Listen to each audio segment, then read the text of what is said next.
No, I got to wait for the next meeting. Okay. I'll just give them to Joe.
I pledge allegiance to the flag of the United States of America and to the republic for which it stands, one nation, under God, indivisible, with liberty and justice for all.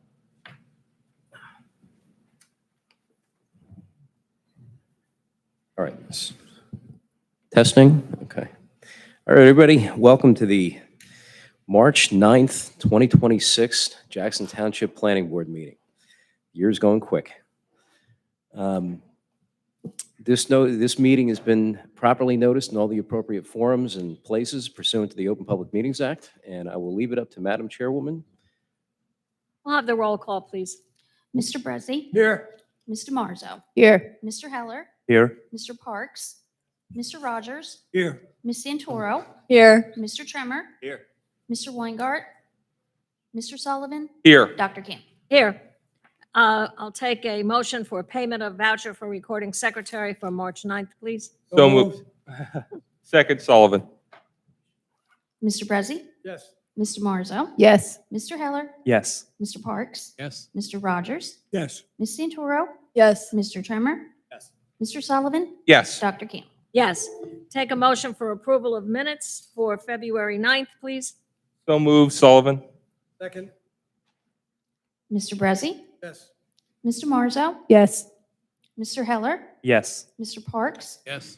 Mr. Rogers, Yes. Ms. Santoro, Yes. Mr. Sullivan, Yes. Dr. Campbell. Yes.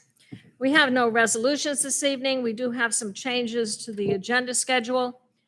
Application for Block 19703, Lot 29 for Nefresh Aham Inc. is carried from March 23rd to April 20th with notice required. Have a motion on that, please? So moved, Sullivan. Second, DeMarzo. All in favor? Aye. Aye. Anyone opposed? Carried. The April 6th meeting is canceled. Need a motion for that, please? Motion, Heller? Second, DeMarzo.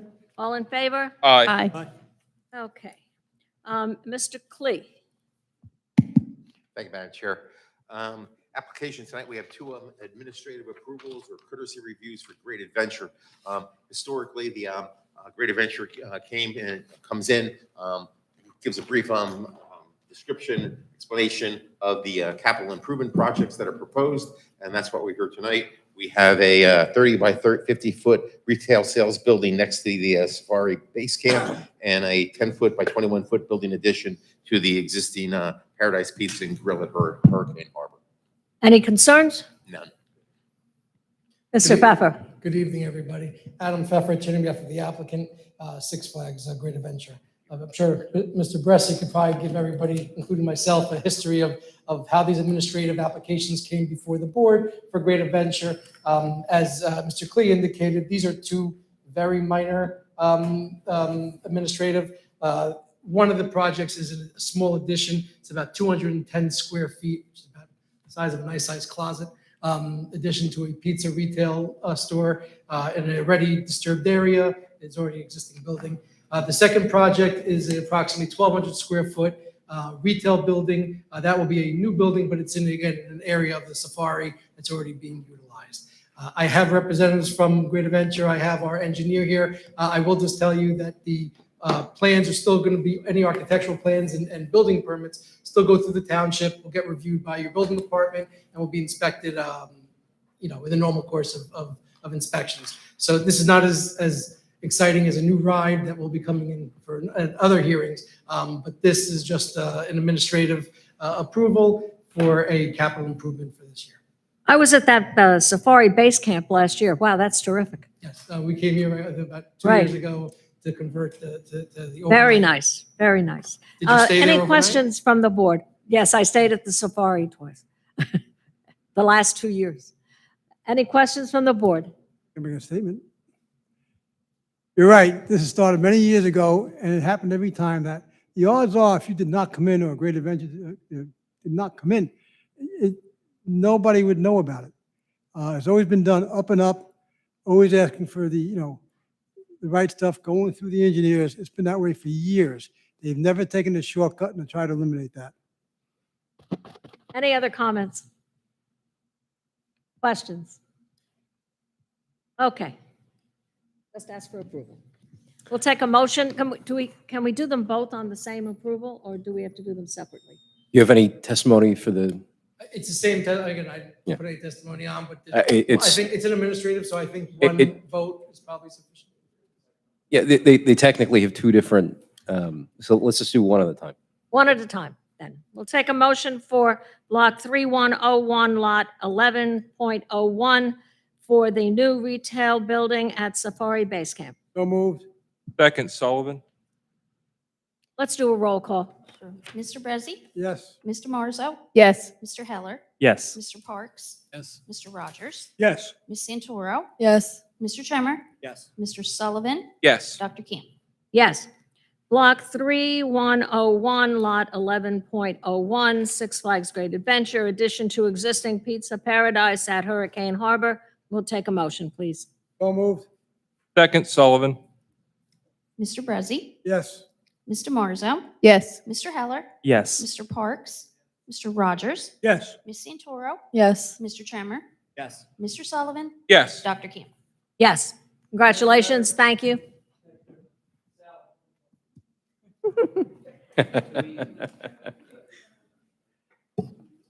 Thank you, gentlemen. At least you didn't have too far to come. Have a good night. Mr. Alfieri. Madam Chairwoman, let me, for the Oh. appellate decision that came in, let me just We put need, on we need record. a little something to put on the record for our attorney. Yeah, Mr. Arfield, I'll just take 2 minutes. We just got a recent, Hearing. I'll take 2 minutes and put this on record, then we'll, so we recently had an appellate decision come back in our favor. We got 5 key points. I just want to make sure that the board is on point with. First one is that we won on the conflict issue, and this is in the matter of Bova versus the Township of Jackson, the Jackson Planning Board, otherwise known as Bias Yakov. There was a conflict issue that was in question, and the appellate division ruled that it has to be 2-dimensional, not 3-dimensional. So therefore, it has to be like a personal, either self-interest or pecuniary interest for that to trigger the conflict itself. It can't be 3-dimensional in guidance. So like it can't be like an agent of yours or anything like that. It has to be a direct conflict. So that's kind of a simple test. It's called the pain test. There's 4 aspects of it, but the appellate division ruled in our favor on the whole gamut. The second issue that we won on was the EIS statement. So what happened in this situation was that there actually was a misclassification of a habitat from 4 to 3, but it was in the non-habitable area. So the appellate division actually ruled that due to the fact that it's a jurisdiction of the DEP that handles the EIS statements, everything regarding the environmental aspects of that it's okay to have harmless errors in there as long as it's not in the disturbed areas. So this was kind of a guiding decision from them because there's not many cases on this, but that was good because if it impacts the developed areas, it makes sense. If it doesn't impact the areas that aren't being disturbed, aren't being developed, that makes sense as to why they ruled in that fashion. Third area that they ruled in our favor was the endangered species habitat area. So what happened is that they alleged that the developer was going to be disturbing endangered habitats, but we made the resolution conditional upon DEP approval of just whether it was going to happen or not. Were there species? Were there not species? And the appellate division ruled in our favor, indicating that we made the right call in conditioning the approval upon DEP weighing in on that as to whether or not, as to the DEP being the ones to determine whether or not there's any habitat issues. Fourth area of note that we won on was just regular, it was land, I believe we land banked 136 spaces. The appellate division said that we are entirely within our discretion of allowing that if we do so choose. That's kind of here nor there, but it's just kind of a good thing that it's not, we're allowed to do that. We're allowed to greed bank, we're allowed to land bank, that's okay. And the fifth area to note is the procedural fairness, kind of due process argument that we won on, and that was we are allowed to restrict because we're a quasi-judicial body, we're allowed to restrict testimony to the issues on point. And as long as we allow whether the objector or a member of the public or anybody to put their opinion on record, we allow it to happen, we're allowed to restrict it from that point forward, meaning like for our purposes and for you guys to know, if we say asked and answered, it's okay if we say that. If we say you guys, somebody has already asked that question, as long as they have been given the opportunity to put it on record to establish that point as a matter of record for an appealable issue later on, if they so do choose of, filing a PW or contesting anything later on, that issue is now of the record, but they don't have to put it on like 10, 15 times. So as long as we allow them the opportunity to put it on, that's perfectly procedurally fine, and we're not violating any due process violations or anything like that. So we won on all counts, and that's it. So how do we know, let's say someone comes forth and puts something on the record. Will you keep track of that? Yeah, so- And so- then you'll let us know that's been Right. asked and answered. So what I'll do, I'll keep track of the items that are being questioned or asked or anything like that. If it gets to the point of repetitiveness, we can say, okay, it's okay as part of the record now. The appealable issue is now made part of the record in the event of any challenge. You can move on. So I'll keep tabs of that. All right. Any questions for Mr. Shea? All right. No, you're right, Mr. Alfieri. We're going to do block 18701, lot 40 first.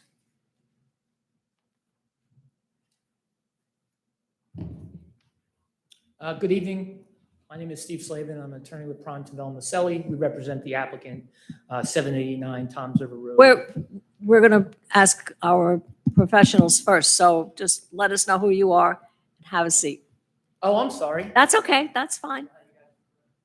Well, we need another chair. Oh, you're good. All right. Mr. Clee. Thank you, Madam Chair. An application for a minor subdivision of the subject property. The applicant is proposing to create two lots. Lot A will require a variance for lot depth, and Lot B will require a variance for lot width. There's an existing residential dwelling that's been constructed on the property that's designated to remain. We do have the pedestrian safety fund, and this is an area where that's probably applicable because no curbs or sidewalks are proposed. I'm sure the applicant will be willing to contribute into the fund. That's all. Mr. Peters. What Mr. Clee said. Okay, that was pretty easy, wasn't it? That wasn't so bad. Mr. Trimmer, do we have anything from environmental on this application? Do not believe so. Did we get a letter of no concern or concern, one way or the other?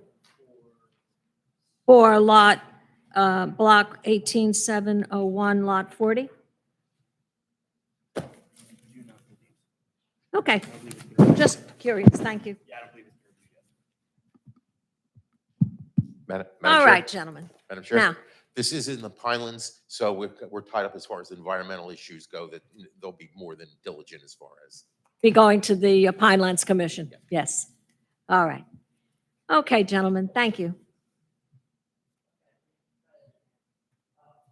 Could you spell your name for me, please, because I don't have you on my list. My name is Steve Slavin, S-L-A-V-N. Thank you, sir. We represent, I'm with Prime Tavel Maselli. We represent the applicant, 789 Toms River Road, LLC. Tonight's application has to do with that road as professional stated. Block 18701, lot 40. Property is located in the Pinelands Village zoning district. You can use the mic, sir. We can't. Yeah, we can't hear you. And when the people at home can't hear you either. You hear me now? Is that better? Okay. Thank you. Applicant is seeking a minor subdivision to create two residential lots. One of the lots is already developed with a single-family home, which will remain. There is no development of the second lot as a part of this application. There may be in the future a construction of a single-family home. As a result of the minor subdivision, there are a couple bulk variances, one for lot depth and one for existing lot, an existing lot, and a second for a lot width for the newly created lot. Applicant has received actually a certificate of filing and consistency determination from the Pinelands Commission. We're in receipt of your professionals' review letters, and we're prepared to respond to any comments in those. I have one witness this evening. It's Josh Seawald, professional engineer, professional planner with Dynamic Engineering. And with that, I'm prepared to start. Yeah. Please raise your right hand. Do you swear or affirm to tell the truth, the whole truth, nothing but the truth? I do, Mr. All right. Chair. Please, please state your name and spell your last to the record. Certainly, Josh Sewald, S-E-W-A-L-D, from Dynamic Engineering Consultants. And does the board accept his credentials? Because Yes, we've Never welcome. seen him before? Thank you, Madam Chair. We do have one exhibit. It's the same minor subdivision exhibit. I did provide a USB, or it might be on the file.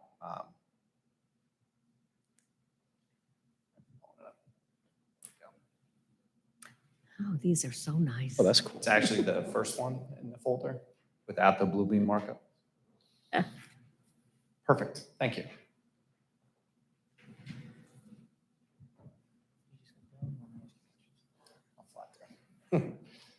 All right, so the exhibit before you, minor subdivision plan, same drawing that you have in front of you. The property is 2.195 acres, and it's a relatively simple application for this first one on the docket. It's uniquely shaped parcel. As you can see, it's long and rectangular. It is angled towards Toms River Road. Out there today, as Mr. Slavin mentioned, we do have one 2-story residential dwelling associated with those improvements, a couple of driveways, an attached garage on the back. There's a front porch, some fencing. And essentially what we're looking to do is take the back undeveloped piece of the property and create a separate lot. To the north of us is the same Pinelands Village zoning district, woods and residential uses. To the east of us, right next to our neighboring, is the same Pinelands Village district, but that actually has a commercial use. To the south is further woods, County Route 571, and further RD9 zoning. And to the west is more Pinelands Village. Overall, the property is a residential use, and all surrounding us are additional residential uses, except for one of our neighbors. What we're looking to do, take this 2-acre and change property, split it into 2. Lot A will be 1.025 acres. That will have the existing dwelling on it that's on the map before you. That has the same one with the frontage on Toms River Road. And Lot B will be 1.026 acres. So essentially splitting the property right in half, right in the middle. And there are no proposed improvements at this time. Anytime we're before your board and we're talking about grading, drainage, lighting, and landscaping, tonight is simply a lot split. As we discussed, very high level, both single-family dwellings are permitted uses within the zone. So let's talk about the crux of the application. We are seeking 2 variances from the board this evening. And 2 of them are going to clearly fall within the C2 planning criteria. That's associated with more. The deviation can be granted from the board. We call it the flexible planning alternative. So the first one is minimum lot width for Lot B. Lot B is the newly created lot. That's the lot in the rear of the parcel.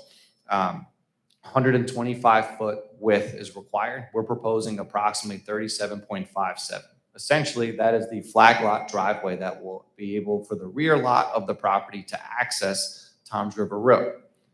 The second variance that we're seeking is minimum lot depth. 250 feet is required, 209 is proposed, and that is more associated with Lot A. That's the existing house. Why are these variances existed? Why are we seeking them this evening? Long story short, a lot of the properties in this area, not just this subject property, but the block of 18701 are very deep, but kind of narrow in the front. We're actually lucky that we're sitting on 2 acres. A lot of our neighbors are around the 1-acre requirement. So you could, in theory, split this lot right down the middle long ways and create somewhat of those conforming lots. But we do have an existing house already on the front. So in order to comply with all the other bulk standards of the Pine Village, we're looking to create this flag lot style, the 35-foot wide drive aisle on the northern side to get to this compliant box in the back. So let's go through some of the planning proofs and criteria. We simply have to show that the benefits outweigh any detriment. Doesn't mean that there aren't any detriments, just have to show that the benefits certainly outweigh them. So for Lot B, again, that's the newly created lot. We're talking about the deviation is simply for the flag lot portion only to serve as the driveway. The rear lot, actually where that house is going to be located, will be approximately 172 by 200 feet. This is exactly what the bulk standard of Pine Village is looking for, a nice rectangular space to have your home. It's not out of character of the neighborhood that we discussed. And multiple lots within block 18701 has those unique shaped parcels and under the 125-foot lot minimum.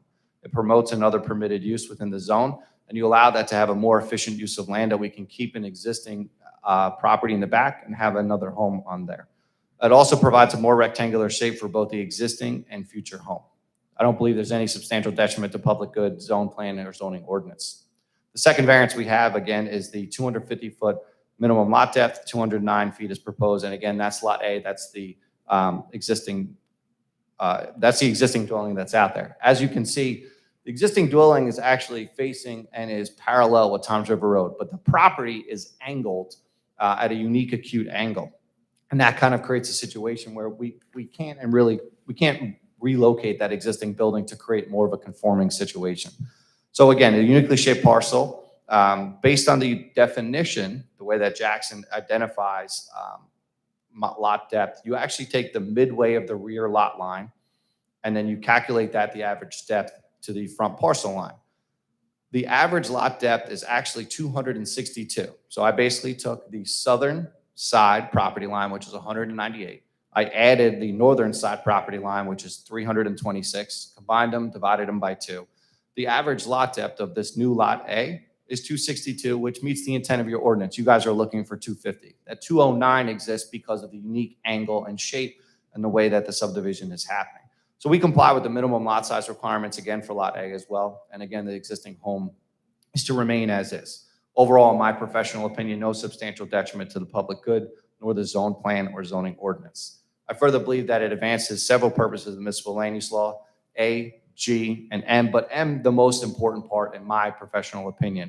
You have an existing house that's on a property at 2 acres in size. It exceeds the minimum lot size that we have. And we're looking to create 2 single 1 acre lot properties. And simply what we're asking for is some flexibility in how the existing property is shaped, how the existing dwelling is located, and we don't want to modify them too much. And really to promote the more efficient use of land, that we can have a new resident and citizen of your community on a nice rectangular shape of the building in the back. That completes my overall direct presentation of a little bit of engineering, mostly planning, and just a summary of what we're looking to do on this property. And there's a shared driveway? No, there'll be a separate There'll be a driveway. separate driveway. That's right, That- Madam Chair. that- It looked very confusing. Maybe you could point that out. Certainly can for you. Again, referencing the minor subdivision, this is the existing driveway heading to the existing house. There's also a second curb cut that goes to the front of their garage. The right 35-foot subdivided property will be able to access the house in the back. So 2 separate driveways for you. Any questions from the board? Mr. Heller? Hi, on Lot B, can you just elaborate a bit about your, I guess it's a front yard setback, even though it's behind a rear yard setback, you have it as a side setback. So can you just elaborate a bit about that? Certainly. So the way that we review the bulk standards of the PV, because this lot line, which will be the rear lot line for Lot A, this technically has to be the side yard.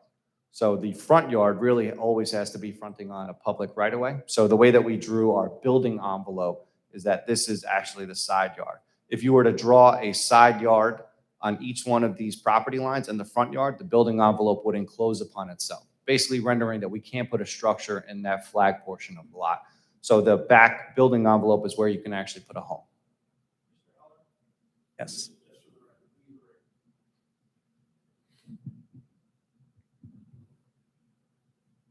I have a question on the driveway for Lot B. You could use the microphone. They can't hear you. I have a question on the driveway for Lot B. That would be dedicated to Lot B, right? That is correct. So it would become the property of Lot B. It's not being dedicated to some Nope. township or Correct. county? It will not be an easement. That will be a separate fee simple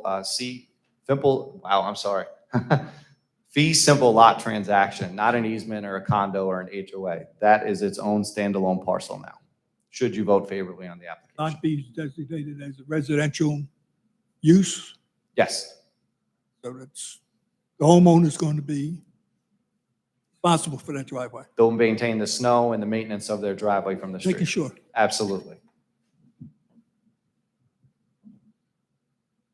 Anyone else from the board? I'm sorry. So the variance that you're asking for Lot B is, could you just point it out for me on there? Certainly. Minimum lot width is 125 feet. Technically, the lot width in this portion of the flag lot is about 37.57 feet. Thank you. No problem. So if I might, for the board members, the town doesn't specifically have flag lot ordinances. I don't know if you all discussed that during master plan or not, but the town doesn't have them.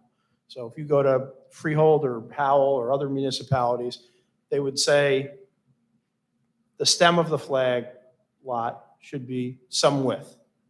And the area in the back might be 150% of the required lot area.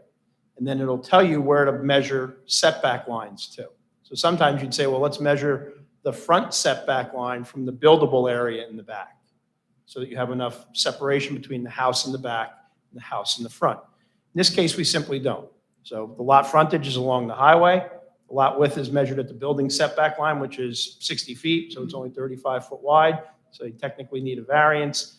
They could make the argument they could provide that width in the back, but the way our ordinance reads, at this point, I take no exception to the planning testimony that was given. It's just, we don't get a lot of flag lots in town, and we don't have a set of standards that applies to them.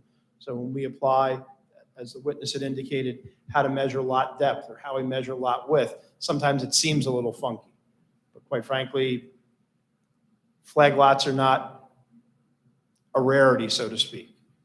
They serve purposes on deep, narrow properties. So from that perspective, we don't take any exception to the bulk variances that are being required. However, I do have a couple of questions. Mr. Seawald, can you tell us what the use of the property to the east is, or what's located on the property to the east? I believe it's a commercial use. You can see the building is very close to the property line.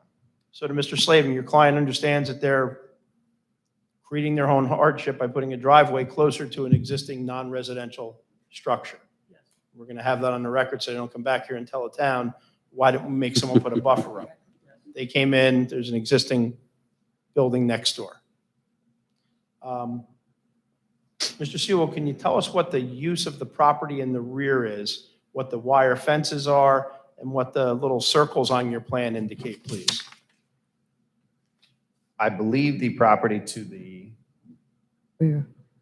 the north.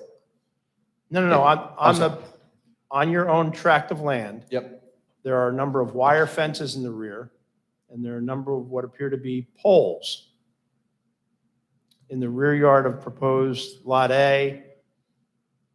Can you just explain what goes on there? Is it a use that needs to be cleaned up or ended prior to the subdivision of the property so that the user or owner of Lot A doesn't continue the use or the improvements on Lot B? Because you really can't create a new lot with a use on it without a principal structure.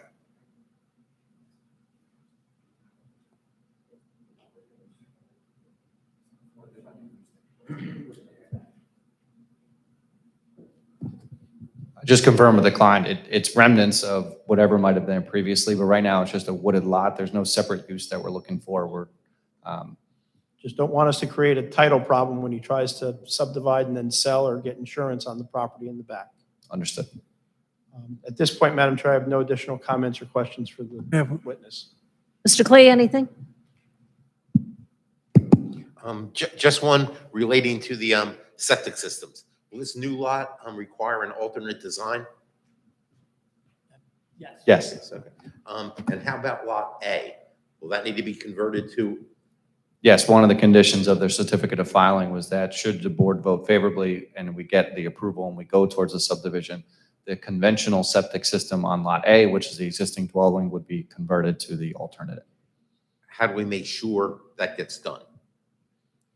You can make it certainly a condition of approval. We certainly have Pinelands that would be requiring us to do so.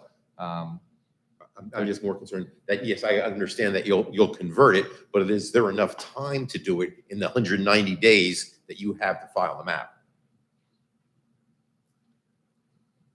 Procedurally, I'd have to work with Mr. Slavin on that. If we need to actually convert,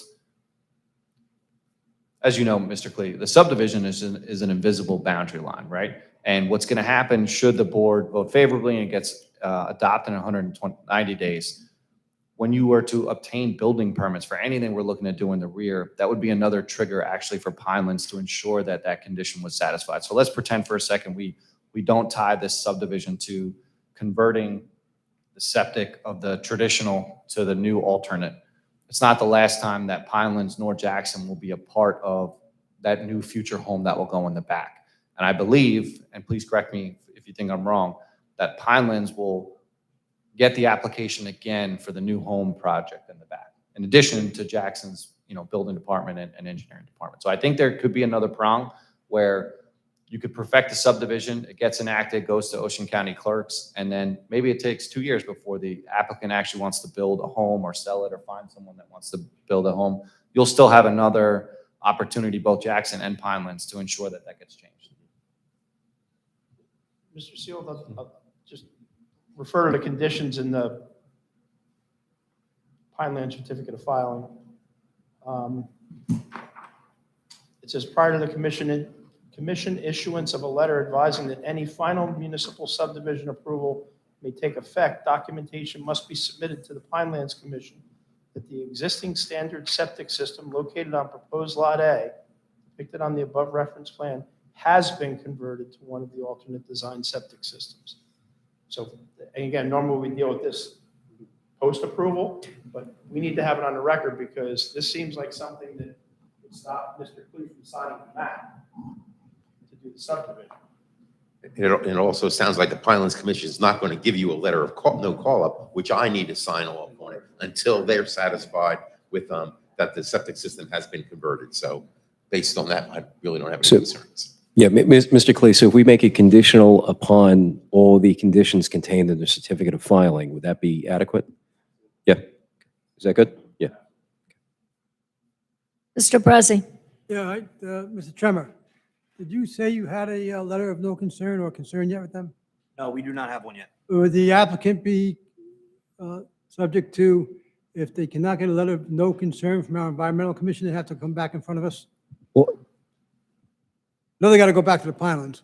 so this is just for a subdivision. So if they want to put anything on the land, they're going to have to come back anyway. So the subdivision is one thing and building permits would be another thing. So this would be just dealing with the subdivision. If you wanted to put structures on that building, you would have to come back anyway. I believe we would have to file to the building department. Not That's my necessarily question. Come back to the planning board for a home. Yeah, so any preliminary final, you would be back here anyway. I mean, Correct. unless you are going to do a different use and go to the zoning board. Exactly. So, But it's just, again, conceptually, because I know we're just here talking about a lot split. And I could be wrong, Mr. Shea, correct me if I am. If they were to just go in with one dwelling with a driveway, there's a chance that it doesn't trigger any variances or need a prelim and final major site plan. It may just be a plot plan grading and the building department reviews. well, if they have no variances or waivers, the zoning officer may just rubber stamp the home creation, then it goes to the building department. That's correct. But they would still have to comport with all the outside agencies Absolutely. to get everything done. Perfect example, everybody, for the board. 5,000 square feet of disturbance triggers Ocean County Soil Conservation District. This project, whether it's when it is a single family home, the house, the driveway, the patio is going to trigger that anyway. There will need to be a stormwater review. There will certainly be, Mr. Shea, outside agency. And then I believe the zoning officer is the one that runs point on whether or not that's all been complied with. So if the zoning officer rubber stamps something that, a creation of a building that falls outside the scope of the planning board, then the zoning officer is the one kind of chasing down the outside agency approvals. They still have to comply, but Yes. it would be them. We need Yeah. a very comprehensive checklist before the building official will even Right. accept our building permit drawings. Mr. Brezzi, this triggers in me because of the master plan. And I remember we looked at flag lots. There are many, many, many, many. Would this be something that the council would like to explore and maybe find making an ordinance dealing with flag lots the way that some of the other townships are doing it now? Going back to the township form of government, the committee form, and this form has been talked about and trashed around and thrown around and cannot come up with a solution. Because you're telling the people what they want to do, you put limits on it, it's almost impossible to do it. So it's been kind of left hanging like So Ernie Howell has explained. been able to do it, Freehold has been able to do it, Jackson isn't able to do it because of the Faulkner Act? I don't know if it's the Faulkner Act or just that the way the land is and the way people want it. We have different zones, 3-acre zones, 2-acre zones, and you go on Yeah. with flag lots all over the place. We do, and this just triggers our concerns for the future, not for this particular project, but I'm trying to think outside the box on more people coming forward with this type of plan. I'll definitely raise it to the. Will you raise it again, please? Will. Thank you. I just Any have- other questions from the yes, board? One here. Can Mr. I ask Rogers. a point of clarity? Am I to assume that the resident in the the two-story dwelling is the legal owner in some form of this lot to be subdivided? Oh, Mr. Rogers, just speak into the microphone if you can. Oh, I'm sorry. If the person, they have a renter there? Okay. So there's a renter there, and does he have a lease? Any say in this matter? Was he discussed with them? Excuse me? I couldn't answer that question. They're a renter.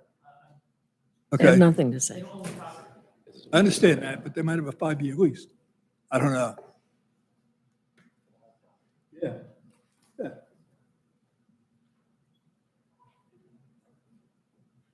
You know if there's a lease on the property?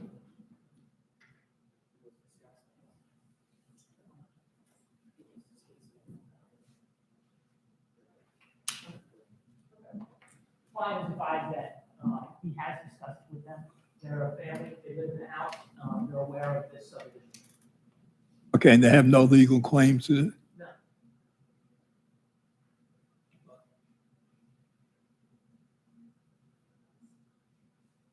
Hey, say that one more time. They have no legal claim. Wait, as to the renter? No, no, the renter has no. Yeah, well, first of all, let me preface it with this. So the planning board doesn't have the jurisdiction to enter into title disputes. So let's say if the renter even showed up and objected to this thing, you would be objecting as a lay person. You wouldn't be objecting as anybody with a right in title, because we don't have that jurisdiction. That's Chancery Court. So it's kind of, we don't even deal with that.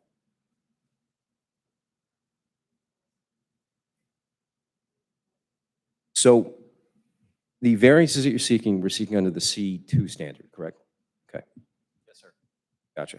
All right. So there's only two variances with regards to the subdivision. So if the board chooses to vote in the affirmative, it would just be for two C2 variances governed by A, G, and M. That would be the legal support that they used in support of the variances, based upon the balancing test they put on record with the one condition of approval, that they're basically just going to agree to everything that the DEP Pinelands Commission requires from them. That would be the vote, and you guys can do what you want. All right. We'll accept a motion, please. I'll make a motion, Sullivan, for approval of this application with the requested variances. Wait, yeah. I'm sorry. Yeah. I was looking around, didn't see any public, but all of a sudden there's public. All right, yeah, so I'll make a motion to open this to the public. Good. All in favor? Aye. Anyone who would like to speak about this particular application on the testimony that was given may come forward. Ron. Seeing no one come forward, I move to close the public portion. Sullivan.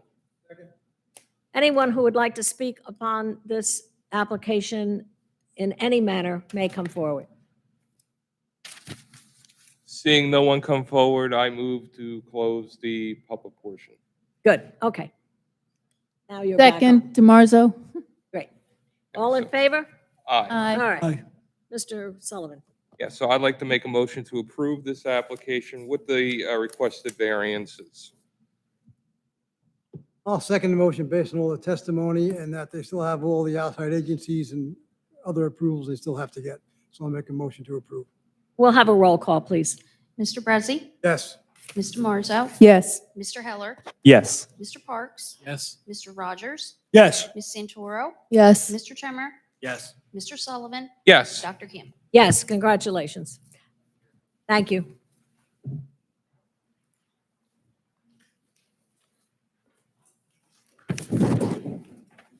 Have a good evening. Enjoy that daylight savings time when you go outside and it's I know. still light. Mr. Alfieri. Got a little rusty. Too long off.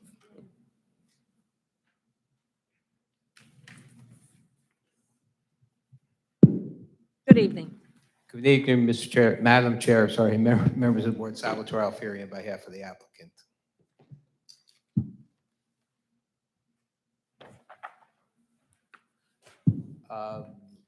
We were here in December, I believe. At that time, we offered testimony from our engineer, architect, and traffic engineer. The board asked us to look at the plans again, reduce the size of the building, and try to eliminate as many variances as we could. We have since made a resubmission in an effort to address the board's comments. I don't know if you want to hear from your professionals before I do a little more summary. We will. Yes, please. Mr. Clay. Very briefly, Madam Chair. Mr. Alfieri is correct. We had heard this application. I think the board struggled with the size of it and requested that the building be reduced in floor area, which they have done, and also was able to eliminate several of the variances that were requested. And I'll leave it to the applicant to go through them. And the applicant also initially was requesting a waiver from an EIS, which now has been provided. Thank you. Mr. Peters. Thank you, Madam Chair. The one concern we brought up from a traffic perspective was the vehicle movements at the intersection. There's been some written testimony. I suspect we'll get some additional testimony, and our office is prepared to report with some comments as it relates to the vehicle movements into and out of the site. Mr. Tremor, did we get a letter about this particular project? There is no current letter of no concern from us yet. We still have to review the. Thank you. Okay. Okay, thank you. So we do have updated reports from Mr. Klee and Mr. Peters. As indicated, we did reduce the gross floor area of the building. Several of the stipulations that we had committed to at the last hearing would carry over to the revised plan, one being public sewer connection, another replacing the existing fence with a white vinyl fence, another would be relocation of the ADA spaces, which our engineer will discuss. And then lastly, we stipulated that the roof would only be for mechanicals and no other purpose. So those stipulations would carry over to this revised plan. Our engineer planner, who's going to, Josh Seawold, who you just met, will be our first witness. We do have traffic and architecture here too. But Josh did not testify at the last hearing, so we're going to have to qualify him after we swear him in. Let's hear you again. 2 for 1. That's right. Do you swear or affirm to tell the truth, the whole truth, nothing but the truth? I do, Mr. Shea. All right. Please state your name, spell your last for the record. Josh Seawald, Sewald from Dynamic Engineering. And does the board accept his credentials? Welcome again. Thank you, Madam Chair. Right, and you're planner and engineer, correct? That is correct, Mr. Alfieri. All right, Josh, thank you. And we did pre-submit certain exhibits that I assume you're going to refer to during the course of your testimony? That's correct. And what is on the screen now? This is a new site plan rendering. This takes into account the revision 3 civil drawings. This is the site plan sheet overlaid onto the landscape plan and then colored for presentation purposes. And I'm looking for my notes and I can't find where we left off on exhibits, so.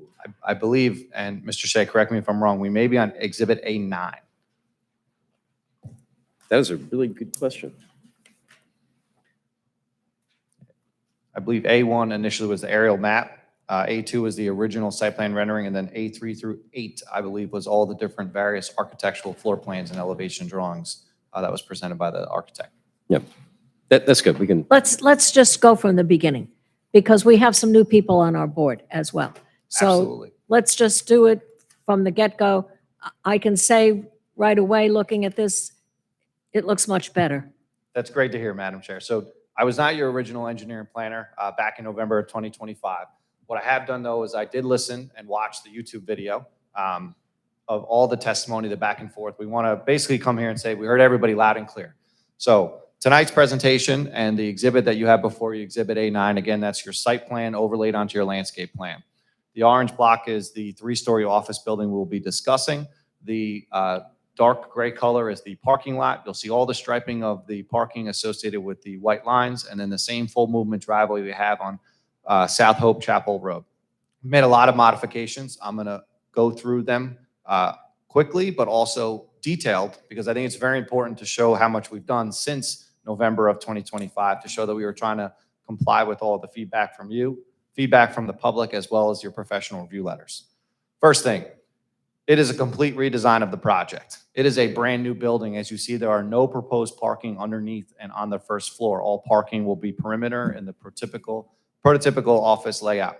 It is a complete overhaul of the parking lot. We no longer have any angled parking spaces. Initially, the building and the parking lot was following the orientation of that private drive. Now we are actually perpendicular completely to South Hope Chapel Road. That got rid of some of the acute angles in the parking areas. We eliminated the parallel parking spaces that were on the northern side property line. And then we have a more consistent buffer along the western rear property line and an increased buffer to the southern south property line.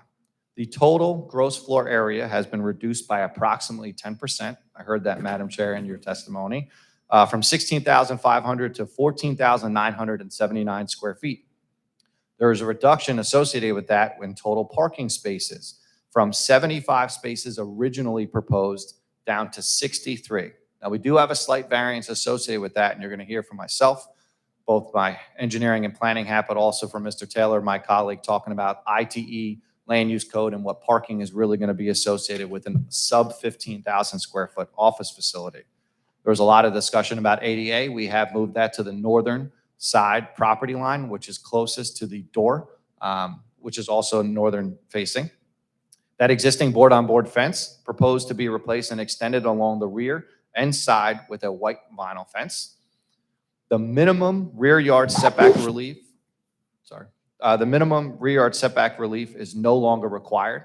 20 feet is required. Again, that is on the western rear property line. 18.6 feet was previously proposed, and 20.3 feet is currently proposed. And I'll just show my, right up here, this is now a formalized 20-foot minimum buffer along the rear property line. Minimum side yard parking setback to the north. Again, this is looking at Exhibit A9 where my laser pointer is showing. We had previously relief there for 9.6 feet. We now comply with your 10-foot. Due to the building gross floor area, previously there was a 25-foot side and rear yard buffer. Since we have reduced the building under 15,000 square feet, we now comply with the 10-foot minimum side and rear yard buffers that are shown on the Exhibit A9. A section of the driveway was less than 24 feet previously, and we've modified the facility to have between 24 and 26 feet. There was discussions about landscape islands not being 10 feet. Every landscape island that we have throughout the parking lot is now 10 feet or greater. And finally, we do provide sidewalk along the entire frontage of the property. So overall, similar scope, 3-story, sub 15,000 square feet office building. It is still speculative build in nature, but listening to a lot of the comments from Madam Chair, board members, the public, and your professionals, it was a complete redesign. We reoriented the parking lot completely, reduced as many variances and buffers as we could, and we overall shrunk the intensity of the development.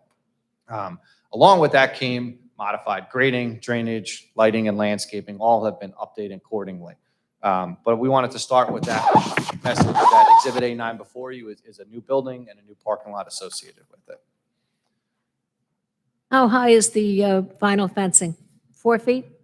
We have it at 6 right now. 6? Good. Yes.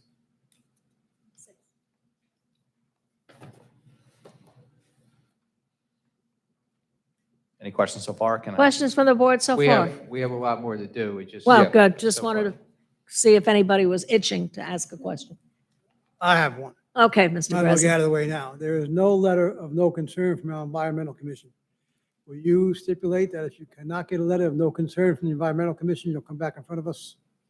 The answer is probably yes. No, I no, no, sent no, it- no, Sal, you know better than probably. I know that. The answer has to be yes or no. I understand. No, the reason I'm saying probably is I sent a text to the client a little before I got up here, just saying they're going to ask for that. Please make sure I could say yes. So unless I hear otherwise, I'm going to say yes. But can I just wait for a text back if I get one? I'm not sure. I'll take a Also- yes for now, but let us know what Okay. changes. Also, I would like to say, Mr. Tremor, when we get one of these, we should be getting a letter prior to our meetings, not after our meetings. So the Environmental Commission meets whenever they meet. They need to look at our schedule, and they need to get us a letter before the meeting, not after the meeting, because this puts the township and the client in a very bad position. That's understandable, Madam Chair. The problem is that there's a 2-year backlog with the Environmental Committee, and we are working through it as diligently as possible. Well, it would be good if you started with the people who are coming before us now. I would- Catch up can be done after the people who are coming before us now. Excuse me. That's noted. Excuse me. That's noted, Madam Chair, and I can assure you, Mr. Alfieri, that this will be heard next Monday at our meeting. Okay, And I'll thank get you. back to you promptly. Thank you. Thank you. Thank you, So Trevor. the same stipulation applies then for this particular application.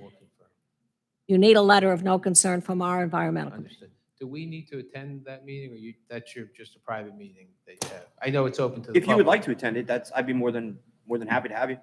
That's up Now, to the engineer. I not me. really think the applicant should be there.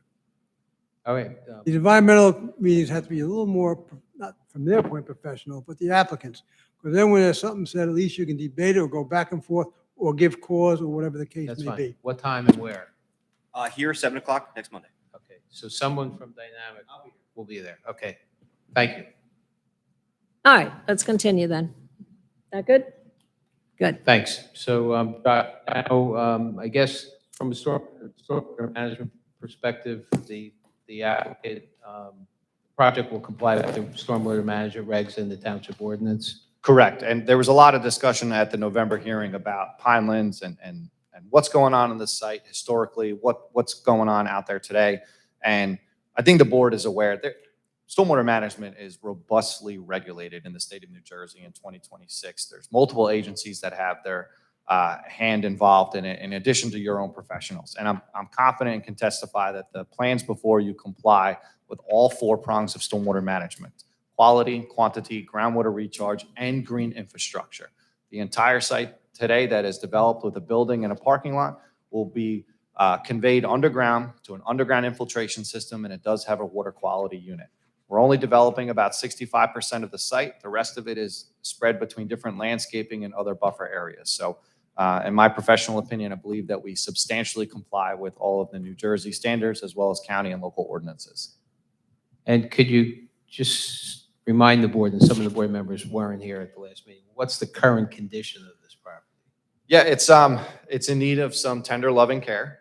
Basically, it's been developed for many decades. Out there today, there's a home, there's a pool, there's multiple structures. If you go back through some historical aerials or even the phase 1 or phase 2 reports that were submitted to the board through our second submission, you'll see that there was some type of commercial yard in the rear portion of the site. It's just gravel, broken pavement, and more of a pre-engineered metal pole barn that's in the back. So this site has certainly been developed. There's a couple perimeter trees and a fence that needs some replacement as the board has requested. So it is vacant right now based on my understanding, driving past the site, looking at it as well earlier today, Madam Chair. But overall, it's been developed for quite some time.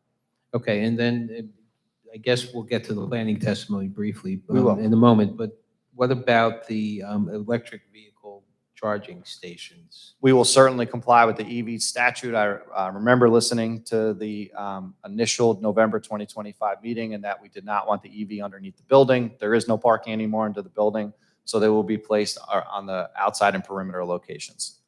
And the reports I referred to, Mr. Klee is March 4th and Mr. Peters is March 5th. Are there any issues with addressing the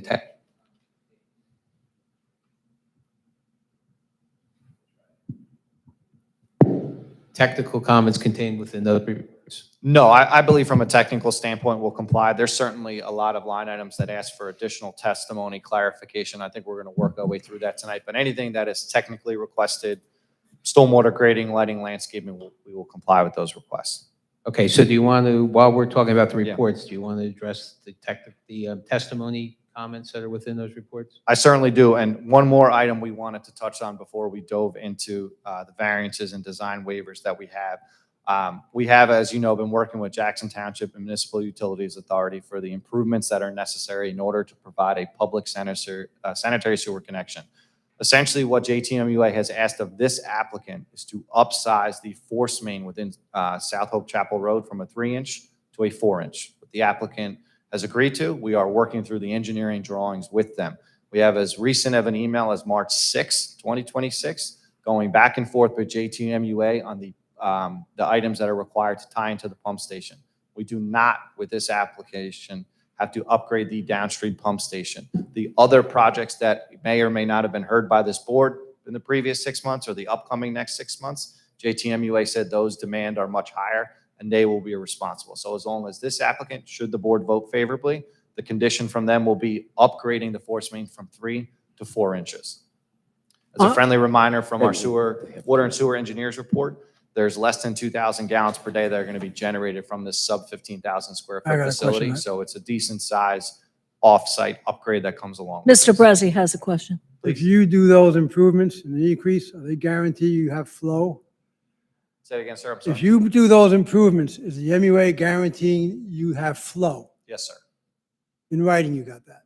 It's right now, everything's via email. We're passing back full. Email, engineering. writing, or something back and forth? I have. Or you'll JTMUA stipulate that you have to signature with- get that before you can go further? Because we've had applications come in where there's been lines put in, and the line's right there, but the MUA had no flow. There's a difference here that I want addressed all the time up front. Yeah. No, so the 3-inch, for example, is tapped. And the only way to increase flow to that line is to make the line bigger, which we're going to do up to 4 inches. Thank you. Absolutely. Thank you, Mr. Brezzi. Anyone else? All right, we'll continue. So just one question. So that condition, was that already a condition in a letter from the MOU or from the MUA to you guys? Or is that something that, was that already in a preliminary letter sent to you guys? Or was that just via email? March 8th, March 6th. So we filed an initial application, Yeah. right? And when we supplemented it from November to this month, we provided then a sketch of what the offsite would be. That was part of our recent submission. We have been emailing back and forth with JTMUA since November. So should the board vote favorably tonight, and I'm not making any assumptions, the next step is just the final engineering Yeah, I document. just want to be clear for the condition of approval as to how to write it. We In would other need words, a if you don't have the final in writing, We would need a Just JTMUA final in approval writing when you before a go building away, permit right? could be obtained. But is Thank you. substantially advanced since the November hearing. One, we have a full off-site roadway survey that got the underground utility so that we can then adequately show where our line was going into. We then surveyed the downstream pump station to know what the invert would be. It's a lot more further advanced than I think the initial testimony was in November of last year. And Mr. Klee, you're comfortable with that? Thank you. Okay, please continue. Certainly. Do you want me to go through the review letters first or the variance relief? Do the review first. Certainly. I don't know if you want him to just go through the points that you say testimony is required, or do you want Doug and Ernie specific things covered? Okay, go ahead. Certainly. Under on page 2, underneath general comments and This is environment. for the engineer report, right? That is correct. Mr. Klee's letter dated March 4, 2026. Starting under page 2B, general comments, environmental considerations. Again, we provided the EIS update. I will be in attendance on Monday night as well in front of the Environmental Commission. There are a few outstanding comments associated with the stormwater design associated with the Pinelands. In our redesign and our resubmission to Jackson Township, we did an itemized response showing how we complied with all those prongs of stormwater. In addition to that, we updated the stormwater report as well so that the board could feel comfortable that what is on the plans and in the drainage drawings and calculations are all up to date and accurate. I'll leave section 4, traffic safety, to my partner, Justin Taylor, who's in the back. I know the board is familiar with him. We'll get to the design waivers separately. Just for further testimony on page 6, there's some discussion Jackson certainly has a robust soil removal permit. All of the grading and activities on site will be under that 1,000 cubic yard standard. So any associated paperwork that's required under the 1,000 cubic yards, we will certainly handle, but this is not a massive import site. We will certainly provide, should the board vote favorably, an operation and maintenance manual for the underground stormwater management facility. Mr. Clee, under section 6 for lighting and landscaping, we do want to confirm that we have provided a backlit control and house shielding on certain lights throughout the property. We will absolutely have the automatic activation and deactivation. That's pretty common, especially on an office use. Basically, after the office shuts down, generally after an hour or so, lights will shut off for energy efficient purposes. You'll still have some on site for emergency purposes, but we'll have that certainly throughout the facility. We do have our project architect up here tonight to talk about the substantial change in the building design. We can make the lighting a condition of approval, just at a certain point, a certain time. You're saying like when it actually Yeah, shuts like off? when it triggers, when it Yeah, actually. we typically say an hour after sunset, and obviously it changes throughout the year. So like right now, we just daylight savings, generally an hour after that. Hour after it'll shut daylight off. savings, Yeah. Hour after sunset, whenever sunset is.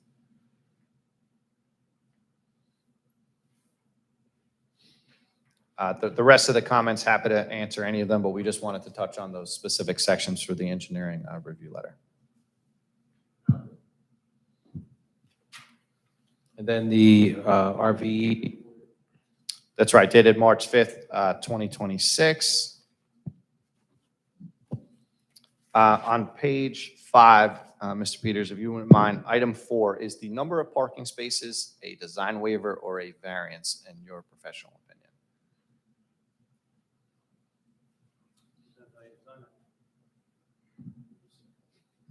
It's a design waiver. Thank you, sir.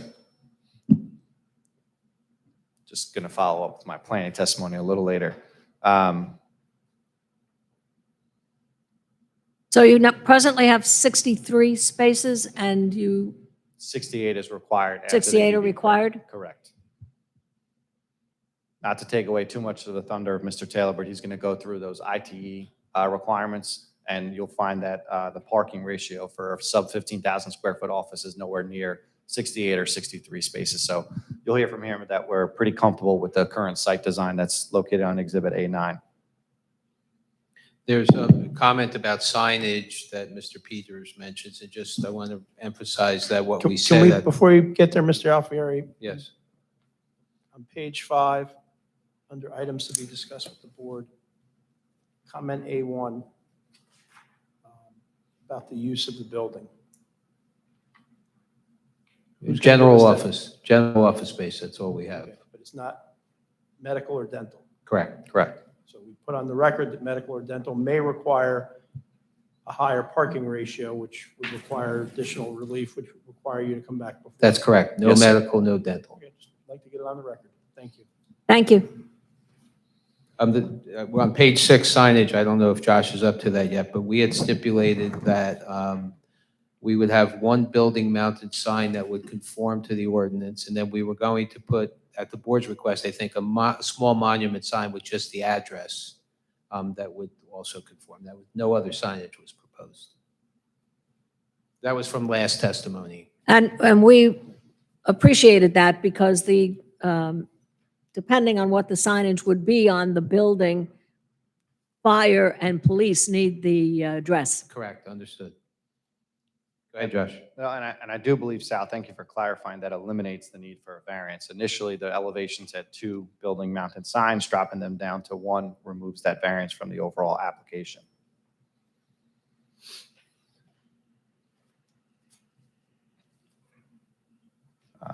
Again, we have the architect here.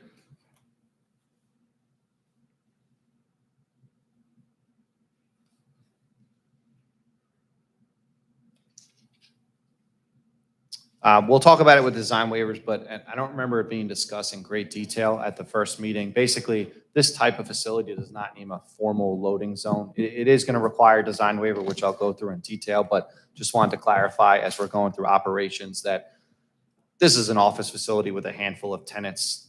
I run a couple of offices. We get a box truck. It's going to be mail, paper deliveries, things like that. There's not going to be an articulating tractor trailer coming through here. So we're not proposing or seeking any special loading zone associated with this building. They'll park in one of the regular parking spaces or temporarily stage in an access aisle and make their way throughout the site. Again, you're talking about FedEx, UPS, and other deliveries alike.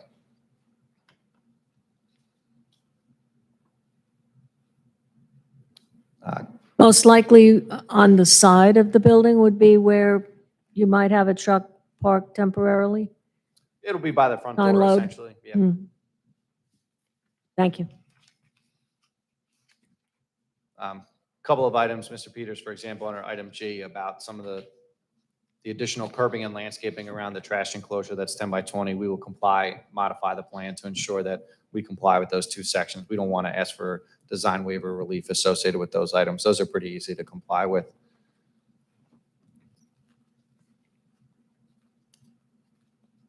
Mr. Peters did have a couple of comments underneath miscellaneous on page 10. So we did, as a request to the board, we provided an EIS, a phase 1 and a phase 2. He just asked me to go through some of the findings and reporting to your board and as well as some of the public. So specifically underneath miscellaneous item 9, there's a section of the phase 1 that we call BERs, they're business environmental risks. We actually don't address them in the design and entitlements, but they will be required to address should the board vote favorably and should the property be redeveloped. And I'll give a couple examples. If there was a well on the property previously for a house, there's permits required that you have to pull when you go and renovate the property. We'll make sure that we do that, and we can certainly condition any approval on that. Another item could be potentially an old septic facility. Same thing, there's proper paperwork and items required when you go to construction that you need to make sure that's taken care of. Asbestos containing materials, that's going to be a checklist requirement of any demolition item. So there's about 9 of these BERs, and we just want to make sure that the board and your professional know that we're aware of them, the client's aware of them. Should you vote favorably and this go to construction, a lot of these things will be flushed out before we're putting A lot or all? all of them. That's better. No problem. A phase 2 investigation was then done based on some of the recs that were in the phase 1, and he just simply asked me to provide testimony on our findings. Overall, there was no exceedances of any things that were in the groundwater or the soil reporting. So there's no third step, which would be remediation reporting to the DEP. So we were concerned. There was recs in the phase 1. We tested the soil or groundwater, and it came back and said that we're underneath all DEP levels, and you're good to proceed accordingly. That'll, I assume, be reviewed Monday night as well. That's correct. And that is my quick summary of the items I just wanted to add on. Again, I know it's been a few months since the November hearing. We modified the plans, modified the building. We tried removing a lot of the buffer waivers that we needed, some variances, and I wanted to make sure we touched on a few of those items for the engineer and your planner. And we did get confirmation about conditioned on environmental commission approval. So. And okay. Mr. Clee and Mr. Peters, is there anything that they didn't touch on that you're concerned about? I believe he's dealing with engineering, so we still have traffic and architecture. Yes. And I think he was going to take care of planning as well. Correct. Good. All right. You have your next witness? We're going to bring the architect. Well, hey, just one sec. So just to be clear, so the applicant will still be subject to a possible call-up letter, correct? They'll have to resubmit everything to the DEP, and if the DEP warrants that a call-up letter. The Pineland's correct. I'm sorry, Pinelands, yeah. Yeah, so they'll still Yeah. be subject to that review, and everything will still have to be provided. Yeah, that's an outside agency approval. Correct. We're Yeah. required to obtain. Okay. Thank you. We'll call our architect. Don't go far. No, he's coming back.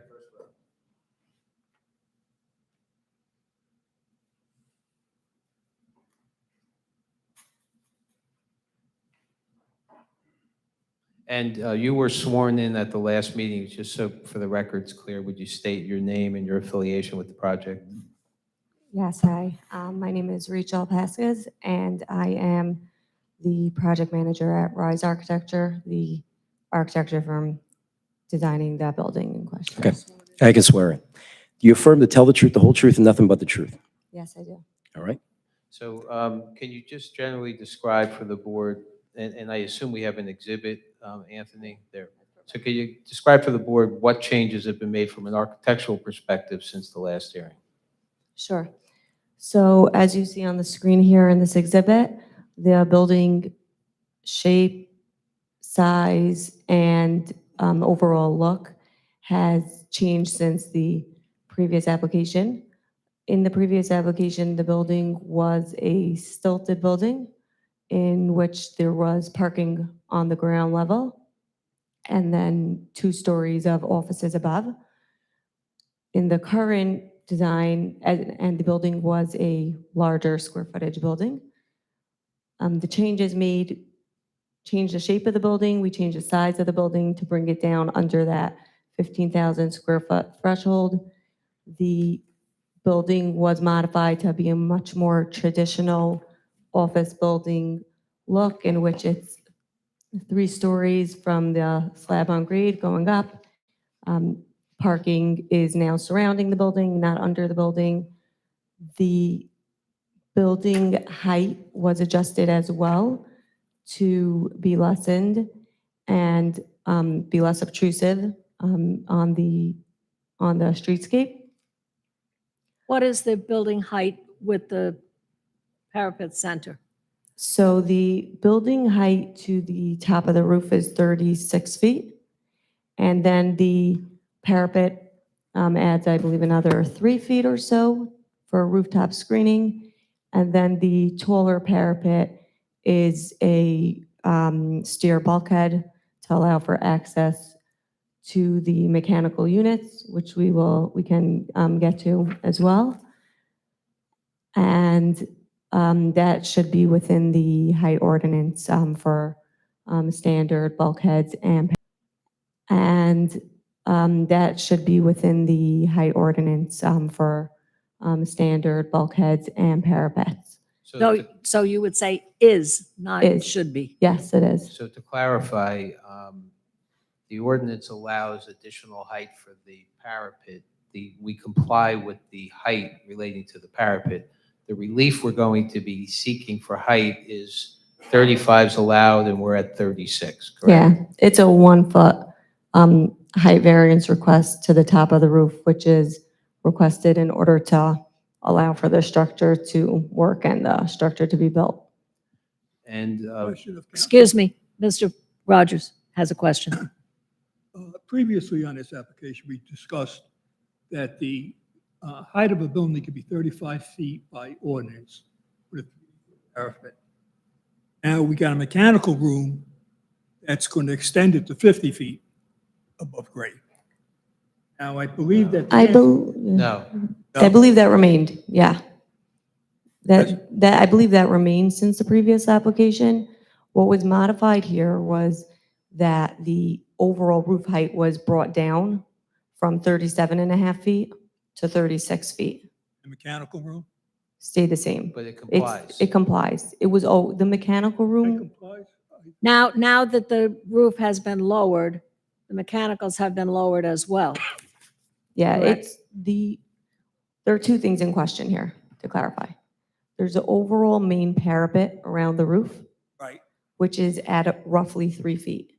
That's to allow for the standard construction, drainage, screening of any mechanical units. Then there is a stair bulkhead, which allows for the stair to extend to the roof for maintenance of the units. And that height of that bulkhead is just governed by standard overrun of the stair, the height that we need. And that height complies with the ordinance. I'm confused. So, Senator, Do you have a laser? If you don't, I do.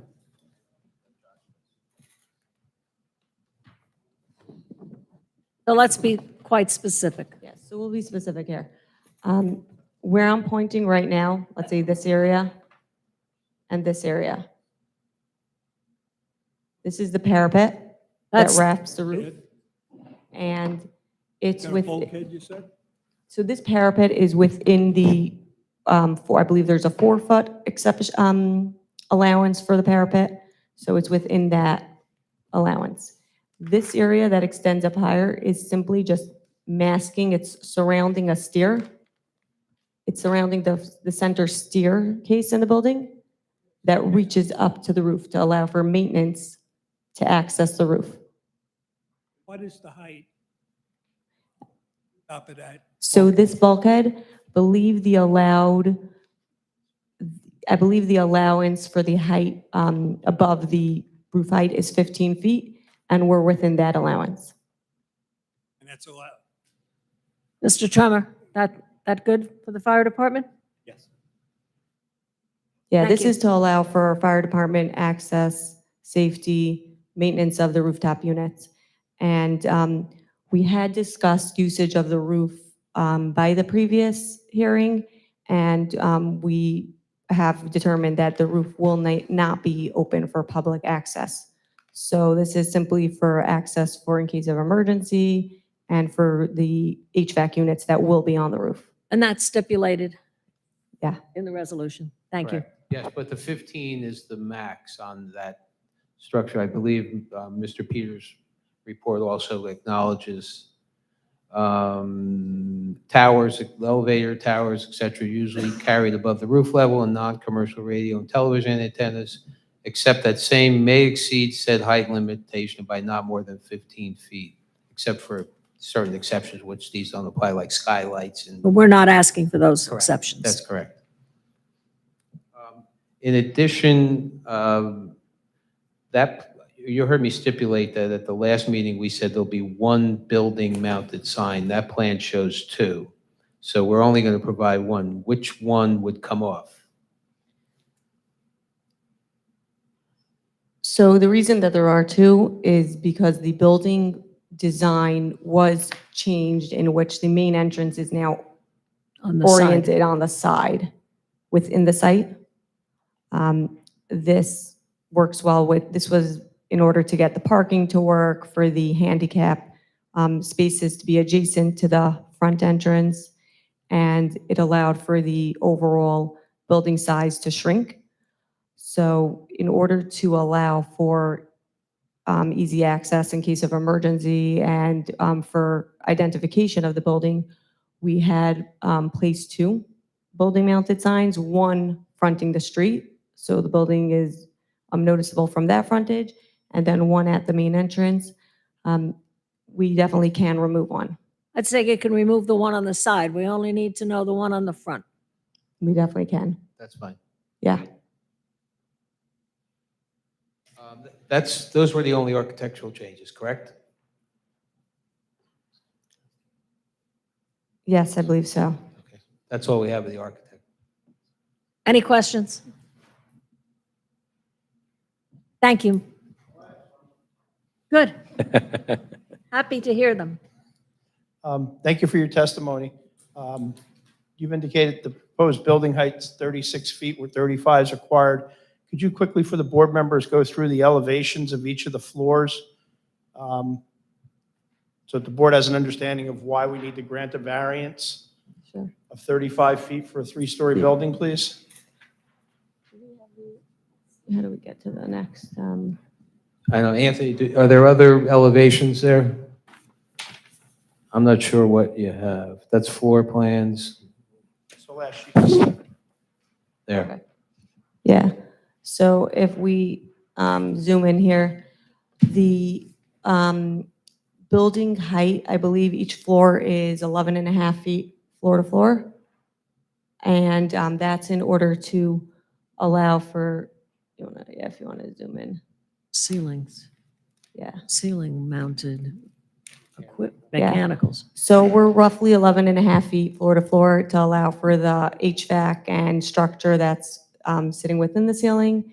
And then I believe the top floor needs slightly more height in order to accommodate for the roof slope and insulation and everything that's needed to build the roof and actually have a top of roof height at 36 feet as noted here. So you need a 9-foot ceiling for it to be a Class A building, and you need 2 more feet for the mechanicals to go in the ceiling.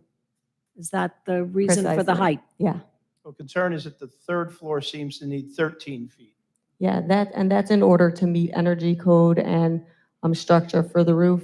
The roof will need more insulation because it's the top of the building. So we end up with a buildup and there needs to be extra height in order to construct it. I noticed that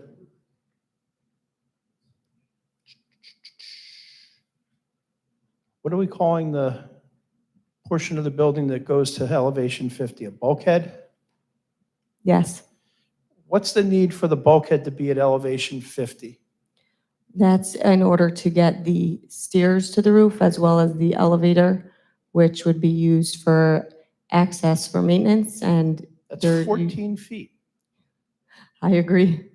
There is an elevator overrun, just the nature of the elevator and the beam that's needed for it. Thank you.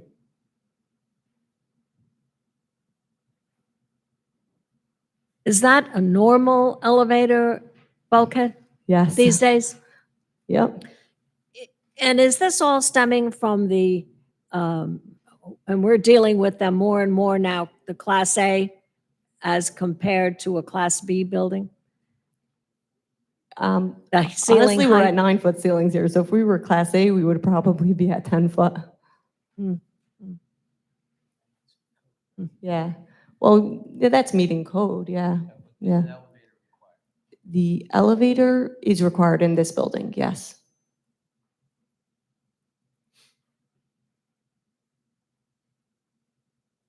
Any other questions from the board? Thank you. Thank you. Justin? Gentlemen, Oh, thank you. Just wanted to make sure.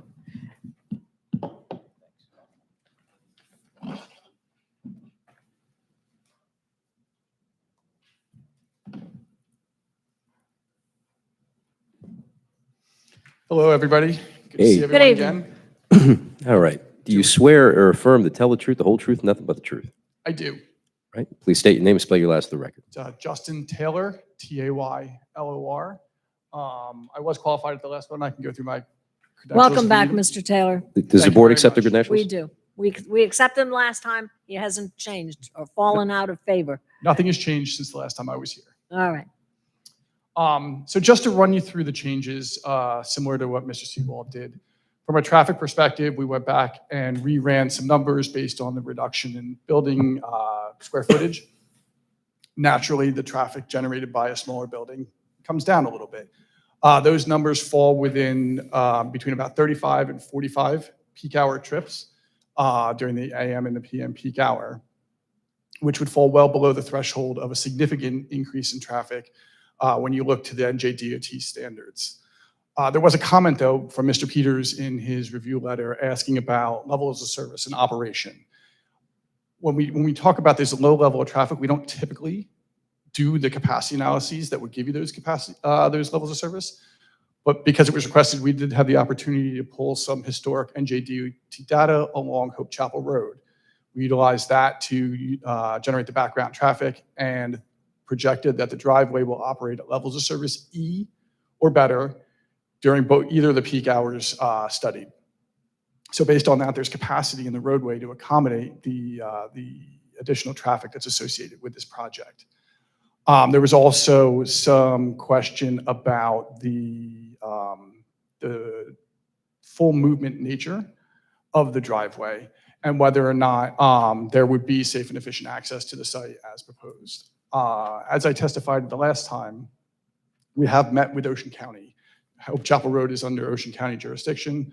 It was their suggestion and requirement that we put the driveway in the location that it is on the site plan, which is not up. Maybe we could bring up that site plan, please. Yep. So their requirement, understanding that there are existing access points on the lot, was to shift the driveway as far north as possible on the site to give as much separation as possible between it and the private driveway, which is Garden Street, and the access to the school, which is on the other side of the road. So it was their, as I said, their requirement to locate it as it is shown on that plan, but also to provide the full movement nature that is proposed. We did have a chance to look at what we would consider from a safety metric standpoint. We want to make sure that we're providing sufficient sight distances along the roadway to allow the vehicles entering and exiting the site to see traffic traveling along the roadways. The AASHTO, or the American Association of State and Highway Transportation Officials, requires 555 feet of sight distance for a 45-mile-an-hour roadway, which we provide in exceedance in this area. It is shown on the plan, and it will be reviewed by Ocean County to confirm that. But we did take great pains in making sure that any landscaping proposed as part of the project was outside of that site triangle. From a purely site standpoint, we also worked with Mr. Seawald to design this new layout. We wanted to make sure that we were providing 24-foot access aisles throughout the site. We wanted to make sure that we were providing compliant parking space stall size. One of the things that we did lose as we pulled the site in and tightened it up so we had the buffers that were very important to the board, we did lose some parking. Right? The ordinance does require 68 parking spaces when you take into account the EV parking credits. We are providing 63, which does require a variance. However, balancing the two of those, what we really wanted to keep in mind is what type of demand can we expect from a facility such as this. So when you look to the Institute of Transportation Engineers and their publication Parking Generation, it would say for a office building of this size, it requires 1.95 parking spaces per 1,000 square feet, which translates into the almost 15,000 square foot building of 30 stalls. So what they would project based on the current industry data is about 30 vehicles necessary with some fluctuation parked on the site. So it's my opinion that the 63 that are provided are more than sufficient to accommodate that demand, and the board can feel comfortable that there will be enough parking for this site to operate safely without any impact to the surrounding area. From a circulation standpoint and the type of vehicles we anticipate, we have run a fire truck through the site. We've also run a box truck simulating that UPS and that Amazon and the FedEx deliveries, and we're comfortable that it can adequately navigate through the property. That's all. The final thing I wanted to touch on was a question that came up right at the tail end with regards to the left turns into the site. We did have a chance to do some research. I told you there was a justification behind why we did what we did in our professional opinion, and we have submitted a report summarizing that. But in a nutshell, what we look to is there's 3 publications. The first would be Title 39, which is a New Jersey state statute that governs traffic laws. It, when talking about striping on the roadways, points you to the Manual on Uniform Traffic Control Devices, which is published by the FHWA. And that is a national manual for all types of traffic control devices, whether it's striping, whether it's signage, whether it's traffic signals. It governs all of that. So Title 39 points you to the MUTCD. The MUTCD then points you, when it talks about crossing double yellow lines or no passing zones, to the Uniform Vehicle Code. Right? And the Uniform Vehicle Code is another national publication of recommendations to unify across states, across municipalities, the laws and regulations that you would do in regards to those. So we've gone from the Title 39 to the MUTCD, now to the Uniform Vehicle Code. And what the Uniform Vehicle Code says is that the intent of a double yellow line is not to prohibit access to driveways, alleys, and private roads, but rather to designate where no passing or passing is not permitted, or where passing is prohibited. So the intent is not necessarily to break a double yellow line every time you have a commercial driveway. That double yellow is to tell you whether it's a striped median or just a single set of double lines, that you can't pass another vehicle there.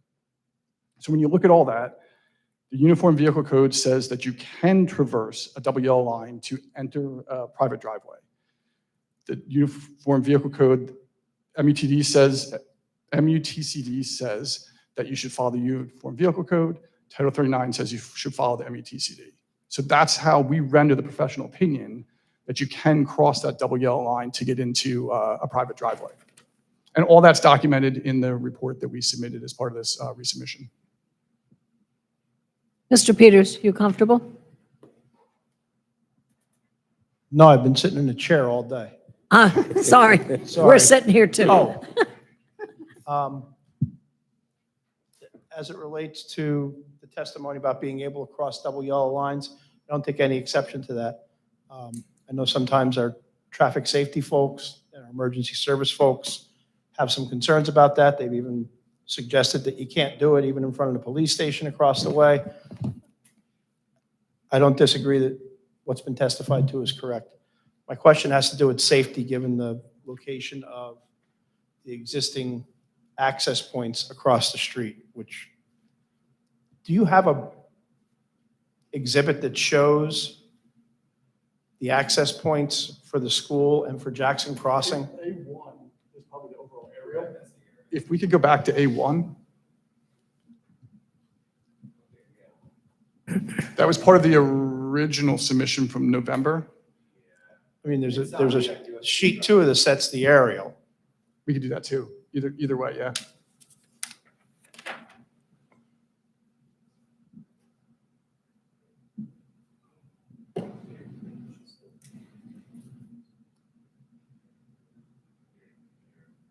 I just want to say that was an excellent analysis. It's very difficult to layer those different sources of statutes and codes, and I do a lot of that. So that was a very in-depth analysis. That was excellent.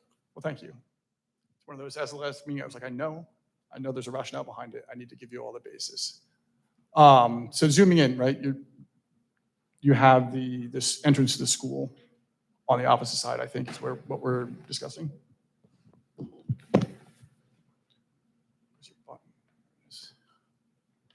So what we're talking about is our driveway right here at the north end, and to the south of our driveway is the entrance to the school. Anthony, can you zoom in on that? A little more? To the north, you have the entrance to the shopping center and the two-way left turn lane that runs along that whole section. Mm-hmm.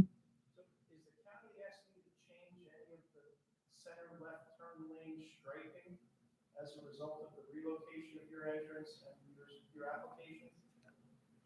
At this point, they have not. It was not something that came up in our pre-application meeting, and we're still working through them in our approvals. You don't have anything from the county that says we're approving this location without improvements to 5%. I do not know. I can tell you from the pre-application meeting, nothing was brought up at that point, but no, we don't have anything definitive. Subject to this approval by this board, we'll have to get their approval for any access point as well.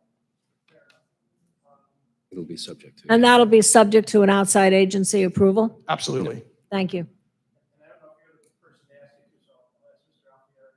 Has the applicant looked into obtaining access to Garden Street?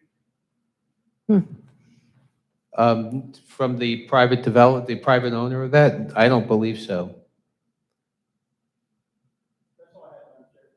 Thank you. You might look into that, just for emergency sake.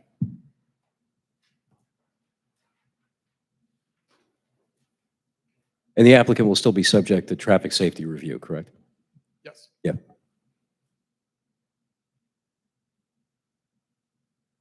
That's all we have, right?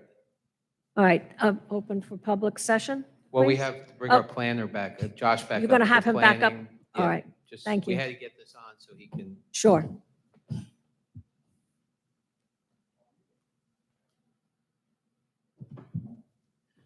And Mr. Yes, sir.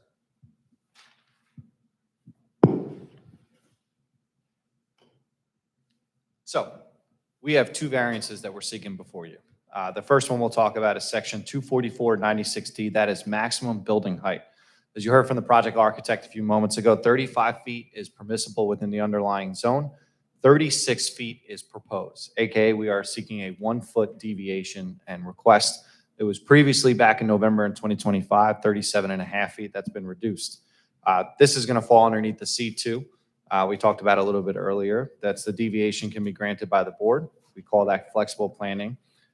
Purposes of the MLUL must be advanced by the deviation, and the benefits of those deviations from the zoning ordinance has to substantially outweigh any detriment. It's not to say that there's no detriment. You could easily have a planning and engineering discussing how a taller building may have a negative impact on the property and surrounding neighbors that we have alike. We need to prove that the detriments certainly do not outweigh any of the positives. So let's start with the first positive. The building, as you said, Madam Chair, both the first time and the second time, it is a good-looking building. The applicant is here tonight to redevelop an entire property for a Class A type of building. Modern, fully energy efficient, good materials, good-looking building. So aesthetically, we're looking at a nice-looking building. In addition to that, the architect was able to reduce the height by another 1.5 feet from the last time we were here. In my professional opinion, 1 foot above a 35-foot tall building is a slightly de minimis increase. It's only 2.8% of the entire height of the structure. Why are we doing 3 stories here and not maybe a 2-story building? We are going taller because it allows us to completely redevelop the parcel and incorporate some of the items that both you, the public, and the professionals have come into place. We call that smart growth and development. And instead of providing that more traditional site design where you have a 1 or 2 foot story building, we're going a little bit more modern with 3-story, enabling to tighten up the parking around that building and have perimeter green space on all 4 sides. Like we discussed, the negative is there any potential impact to the neighbors? 35-foot building is allowed to be 60 feet from Hope Chapel Road. That is based on the underlying zoning ordinance. We are at 86.2 feet. A 35-foot tall building is allowed to be 30 feet from the rear property line. We are at 86 feet away. And finally, a 35-foot building is allowed to be 10 feet to both the side property lines. We are at 59.5 feet. So what does that mean? This is where the flexible planning argument comes in. Does the board believe that based on all the testimony from November and tonight, the engineering, the traffic, the architecture, and now the planning, do we meet the balance test of what you're seeing on Exhibit A9, sir, if you don't mind going back to the site plan so we could look at that. Does this 1 foot increase in deviation substantially and negatively impact the neighbors and the surrounding? Or what has been proposed, the new site plan, the tightening up of the parking, the increasing in the landscaping, does that outweigh it? In my professional opinion, it does. This board and the public will not be able to tell the difference of a 1 foot increase. However, they will certainly be able to tell the difference that this building is in the center of the property. And it's not pushed closer to where our sensitive neighbors are, which is our residents to the west and the southern side. The ordinance allows us to have the same similar height building at 35 feet, much closer to the property lines. There could be, in theory, a separate design where the building is buried to the west or buried to the south and parking in front of it, which is a little bit more retail oriented. That's not what the applicant is looking to do here. They heard the board's concerns at the last meeting. They went completely back to the drawing board. They still would like to provide that Class A modern architectural that you've been shown in both situations. They simply need the height in order to be able to provide those clear heights that they're looking for. Second and final variance of the evening is minimum parking setback to residential. 20 feet is required. 9.6 feet was previously requested to the south, and 18.6 feet was previously requested to the west. So again, referencing Exhibit A9, to the west of us is where that rear property line is. We straightened that out. It is now perpendicular and 90 degrees and parallel to that rear property line. There's no acute angle in the parking lot. We provide the full 20-foot buffer back there. What we're looking for is a deviation actually on the south side. And that was not done by mistake. That was done by design.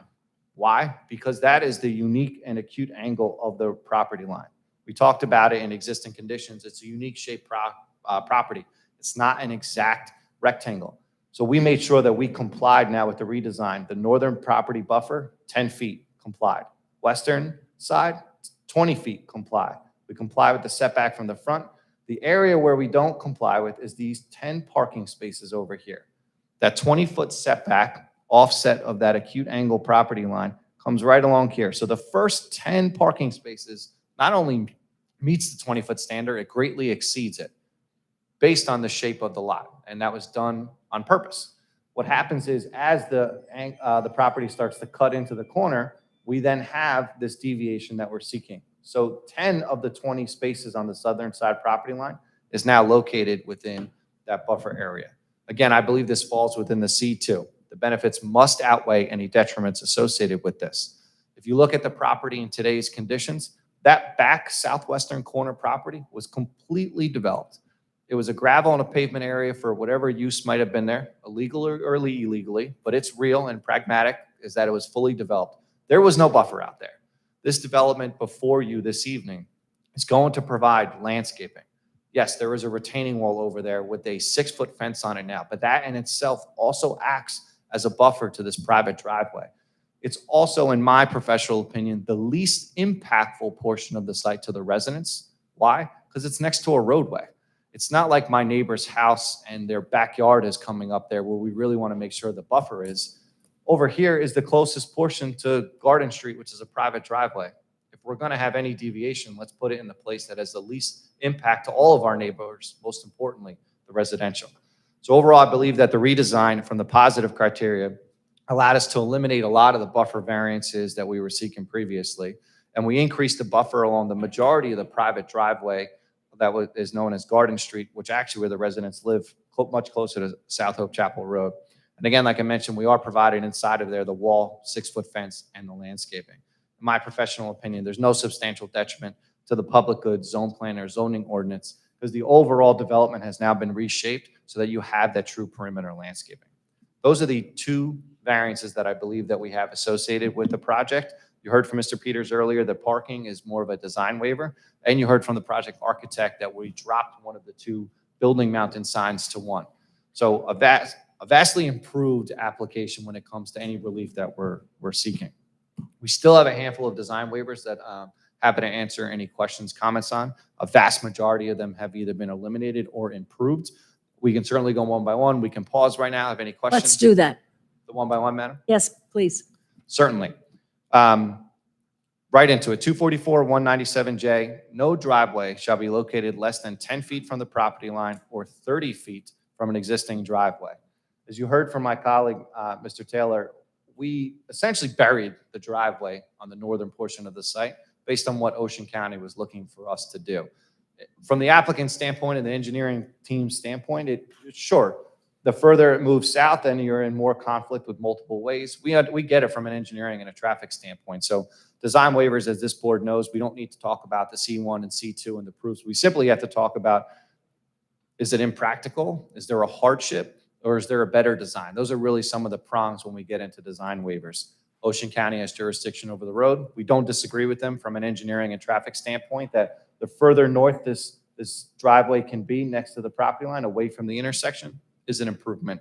And we believe that design waiver can be granted. The next two are similar. Entrance drive shall be 100 feet into the site. Exit drive shall be 60 feet into the site. Now, I've never designed a driveway that had two separate depths. They usually come together. We're about 76 feet on the entrance, and we're about 52 feet in the exit. What I will say is a massive improvement from the first time we were here is that there's no longer parallel spaces on that northern property line. This is a prototypical office design driveway. You come into the site, and you now have all this pavement in front of you to make a decision to go right or make a decision to go left where the parking is offset. So I believe from an engineering standpoint, there's certainly plenty enough real estate for us to make a safe maneuver in here. In addition to that, we are an office. We are not a retail facility that has a lot of high turnover traffic that maybe you see up at the Wawa at the corner only a few hundred feet away. It's an office. We go in the morning, we sit there all day, me and Mr. Peters, looking at engineering drawings, and then later we leave at 5:36 to come to a hearing. There's not a lot of in and out. So I believe the entrance drives and exit drive design is satisfactory. Very similar, no parking spaces shall be within the entrance exit drives. This is a little bit of gray area in my opinion. I don't believe there's any parking actually on the entrance drive, but there's certainly some along the exterior drive aisles. Very prototypical parking lot design. You need an access aisle to be close to those parking spaces. Next design waiver we have is ADA spaces are required to be 12 feet wide, whereas 8 feet is proposed. It's a waiver from Jackson's ordinance. We absolutely comply with ADAG and other ADA space requirements. Sincerely, the only reason we're not doing it is to improve the overall site design, less impervious coverage, and if we absolutely had to, should that waiver be denied and everything else was approved, essentially the striping would get wider and then these spaces would be further closer to the entrance drive. Again, we comply with ADA standards. We do a lot of parking lot plans. This is a Jackson specific standard. 6-foot wide sidewalk is required. 5 foot is proposed on the eastern and western side, simply because there's only a handful of spaces there. Should the board be really concerned about the depth of the 18-foot parking space and then the sidewalk, we can put some wheel stops on either of those two sides so that the car doesn't overhang and provides adequate spacing. 15-foot radii, we are proposing 10 throughout the property. 15 feet is a standard. There's nothing wrong with 15 feet. It's pretty big though. There's a lot of different parking lots that you see throughout your community that are substantially less than 15 feet. And again, this is not a retail or commercial facility. This is an office facility. So you'll have a couple of times a day people going in and out of here. They will have ample maneuverability to go throughout the exact. Mr. Tremor, is that enough? Thank you. No problem, Madam Chair. We talked about the loading zone earlier today. This use does not need it. No need to be extra impervious coverage on site. And the last two came up during the public comment period as well, and we want to make sure we address them. So the first one is section 244, 193B4, no structure within the buffer area and a retaining wall is proposed. Absolutely. There is a design standard section of the ordinance that talks about various things that what can be in a buffer and without a buffer. First off, this is not a natural buffer. What's out there today, again, is gravel, broken pavement, and a dilapidated fence. So in order to redevelop the site, comes with it all the other benefits though. Yes, in addition to the building and the parking lot comes stormwater management, comes a brand new public sanitary sewer connection, in addition to the lighting and the landscaping. So yes, in order to develop this site, in accordance with all the other rules and regulations that we have, we need to modify some of the grading that's on site. And in order to modify the grading and provide a compliant modern stormwater facility, I need to adjust the grades in that buffer area. And like I talked about a little bit earlier ago during my C2 planning testimony for the buffer, there's a pinch point in the corner where I need that retaining wall. So yes, we're Show that, please. certainly on A9. There is a retaining wall on the southern side property line that we share with Garden Street. And also up here in the western parking lot is our stormwater management facility. And because there's no local infrastructure in the back, I need a discharge eventually at grade. So overall, we are modifying the grading in this area, providing stormwater management. And what comes with that is a wall. So yes, we absolutely need a design waiver for putting that small retaining wall in the buffer area. In my professional opinion though, it acts as an extension of that 6-foot fence and landscaping. It will truly enhance the buffer that we have from that private roadway into the site. The last and final design waiver, same thing, grading within the buffer area. Technically, it is another code section, all within section 193B. The last one was number 4. This one is number 5. Same thing, redevelopment of an already existed impacted area on a subject parcel. So in summary, for what is a relatively small property and a relatively small project, there's a lot of things that have been discussed in November. There's extra testimony by 3 more professionals tonight. We want the board and the public and the professionals to know we heard you loud and clear in November. We fully went back to the drawing board, completely redid the site plan design, kept the nice things associated with the building, but we eliminated the parking underneath and still kept it at that modern Class A facility and tried to put a more prototypical design for you, all perimeter buffering landscaping. I do believe, in my professional opinion, that we advanced several purposes of the municipal land use law, A, G, I, and my favorite, as always, is M. And that is, again, to the more efficient use of land. As you heard tonight and a little bit in November, this is not a wooded tract of land. This is a property that needs some substantial TLC. And yes, when we came in November, the site plan was angled. It was a unique and maybe different building design. The applicant is looking to do something special here. I think the board can agree with, after this new testimony and new approach to the overall layout, that you are truly making the most efficient use of this land. There's a lot of permitted uses in the underlying zone. Office will absolutely support some of the residents in the area, but it won't be so negative overnight and on the weekends. It's a general 9 to 5, maybe some weekend hours if we're a little bit busier. And in the redesign and the reworking with your professionals and your team, we've been able to improve the stormwater management, lighting, and landscaping. So again, I really focus on advancing the purposes of the municipal land use law, particularly Section M, to the more efficient use of land. Mr. Clay and Mr. Peters, any comments? Thank you. Any board members have any concerns? Mr. Heller, I've got two things. Number one, I didn't hear Madam Chair say anything about solar today, did I? solar, yes, it will be solar ready. Yes. Sorry, I think we always did offer say that last time, but good catch. And second, anything about electric vehicle charging stations? Yes. Did I miss that? Yes, they're over on the,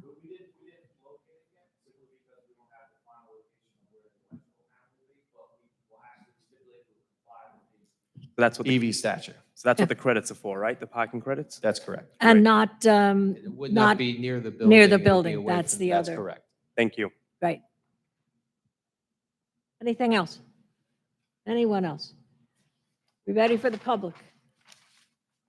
I'd like to make a motion to open for cross-examination of witnesses to the public on this application and this application only. And So- just on the, on what was the testimony.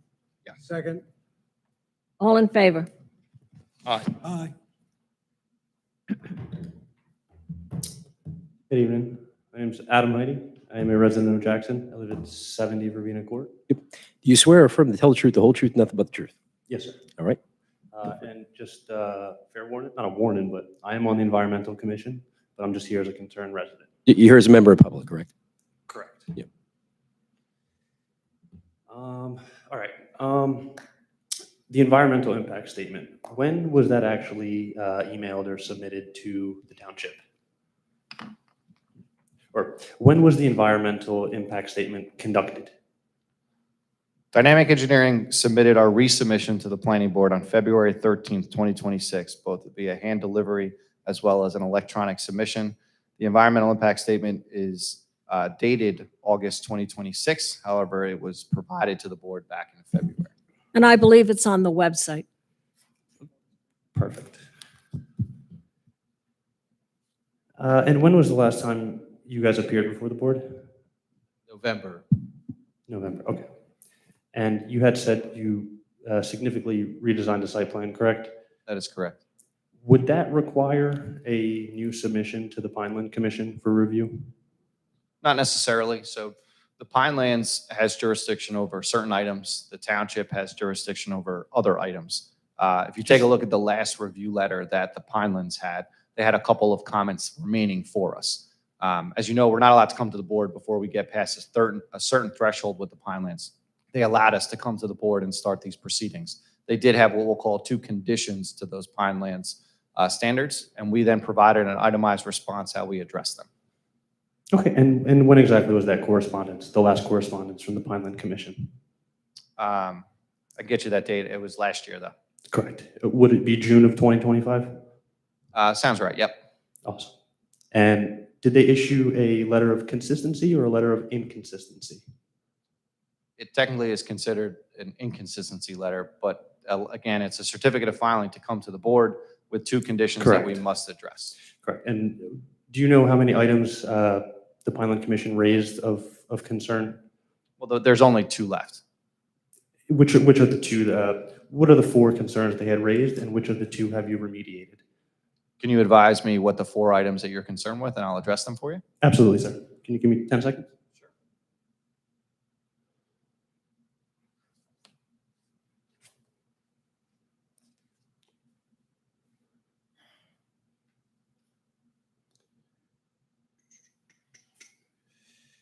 So the first one was water quality. Was that remediated? It certainly was. So you'll see it underneath water quality. It's also listed, if it's helpful, in Mr. Klee's review letter dated March 4th, 2026.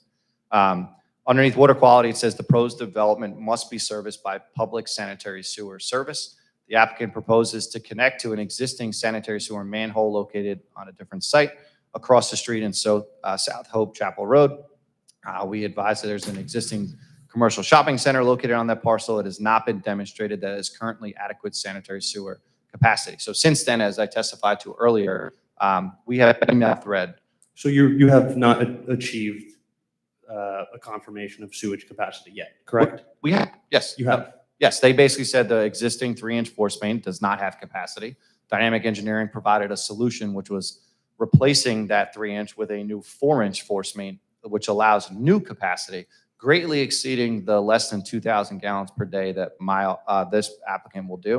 And it'll be improvement not just to this property, but the corridor of South Hope Chapel Road. So I believe that we've satisfied that. And were there any calculations done or data submitted in relation to that? Yes, to JTMUA. And the MUA certified the sewage plan? We're not proposing a sewage plan, sir. The MUA certified the connection to the sewage line across the block?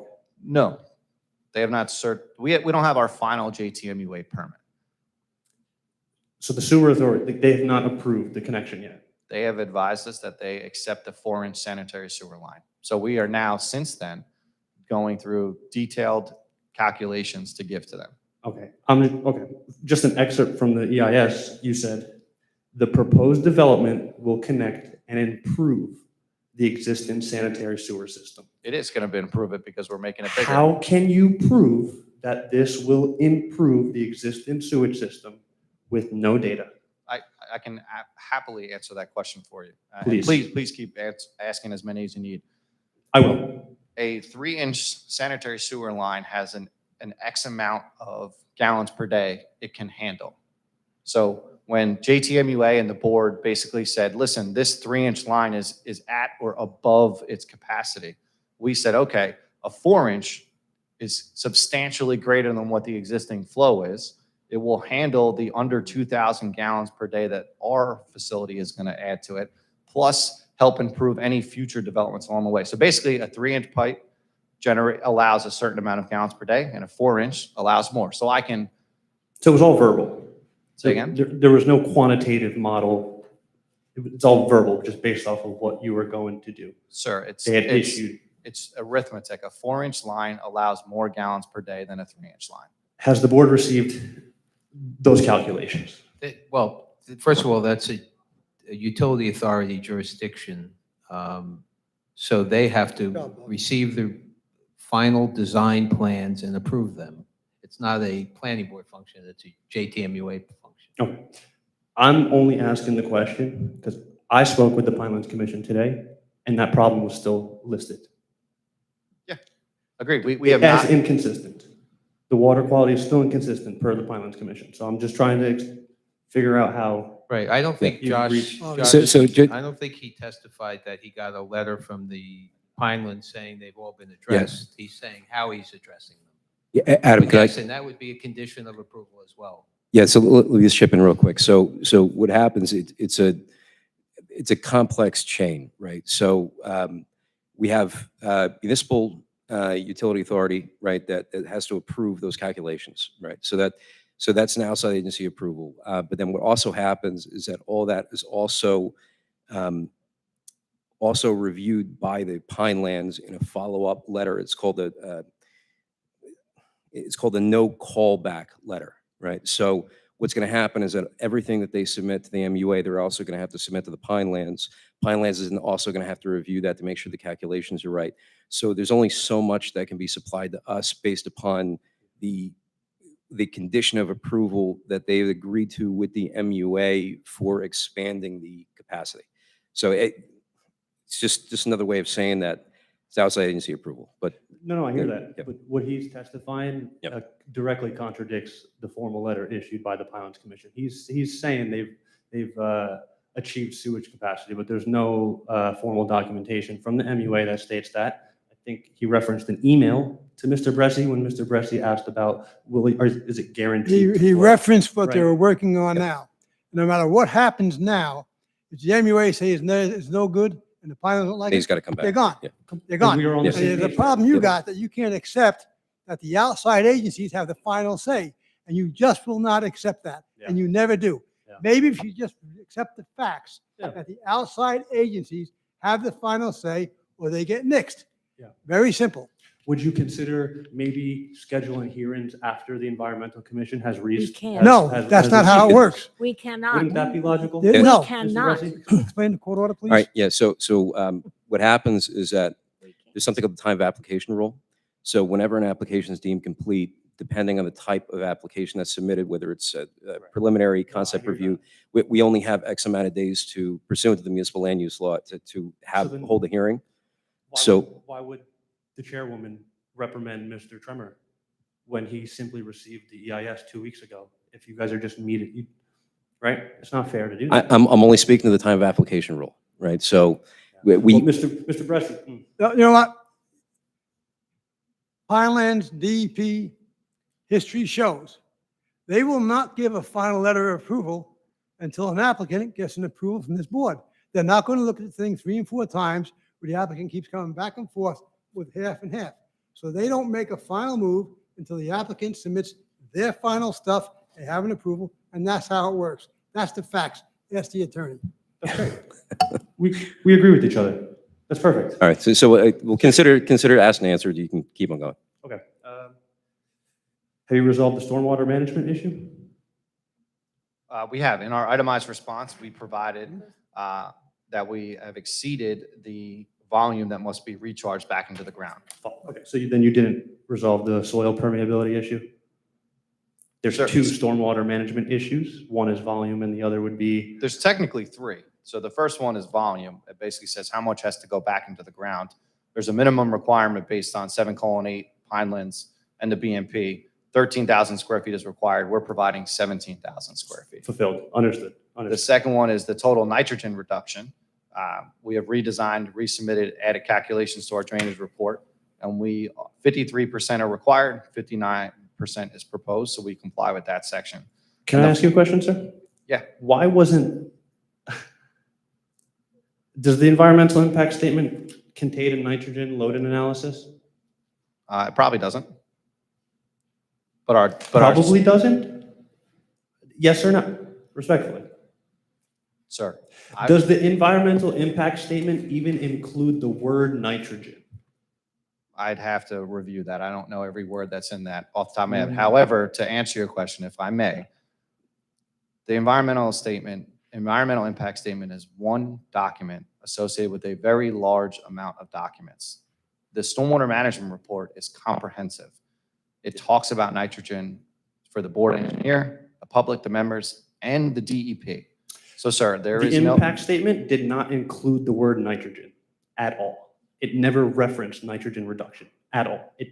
You could search the word nitrogen, it's not even there. Is there a reason why in the environmental impact statement, you guys omitted such and I understand, yes, there's a lot of paperwork, a lot of documentation, but the environment is what our constituents rely on, our public health, our safety, our well-being. So it's very serious. I don't believe dynamic engineering omitted anything. It is located within the stormwater management report. We have a table of contents in the environmental impact statement.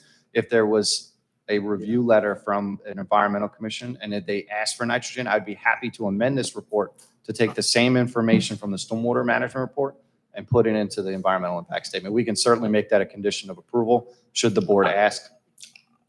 You make that In condition. your environmental impact statement, there was no mention of nitrogen reduction, which was specifically mentioned by the Pinelands Commission as a concern in their letter of inconsistency. So I know I addressed it in the stormwater report. the stormwater report's in the environmental impact statement, correct? No, it's a separate report. Separate report. Interesting. Okay.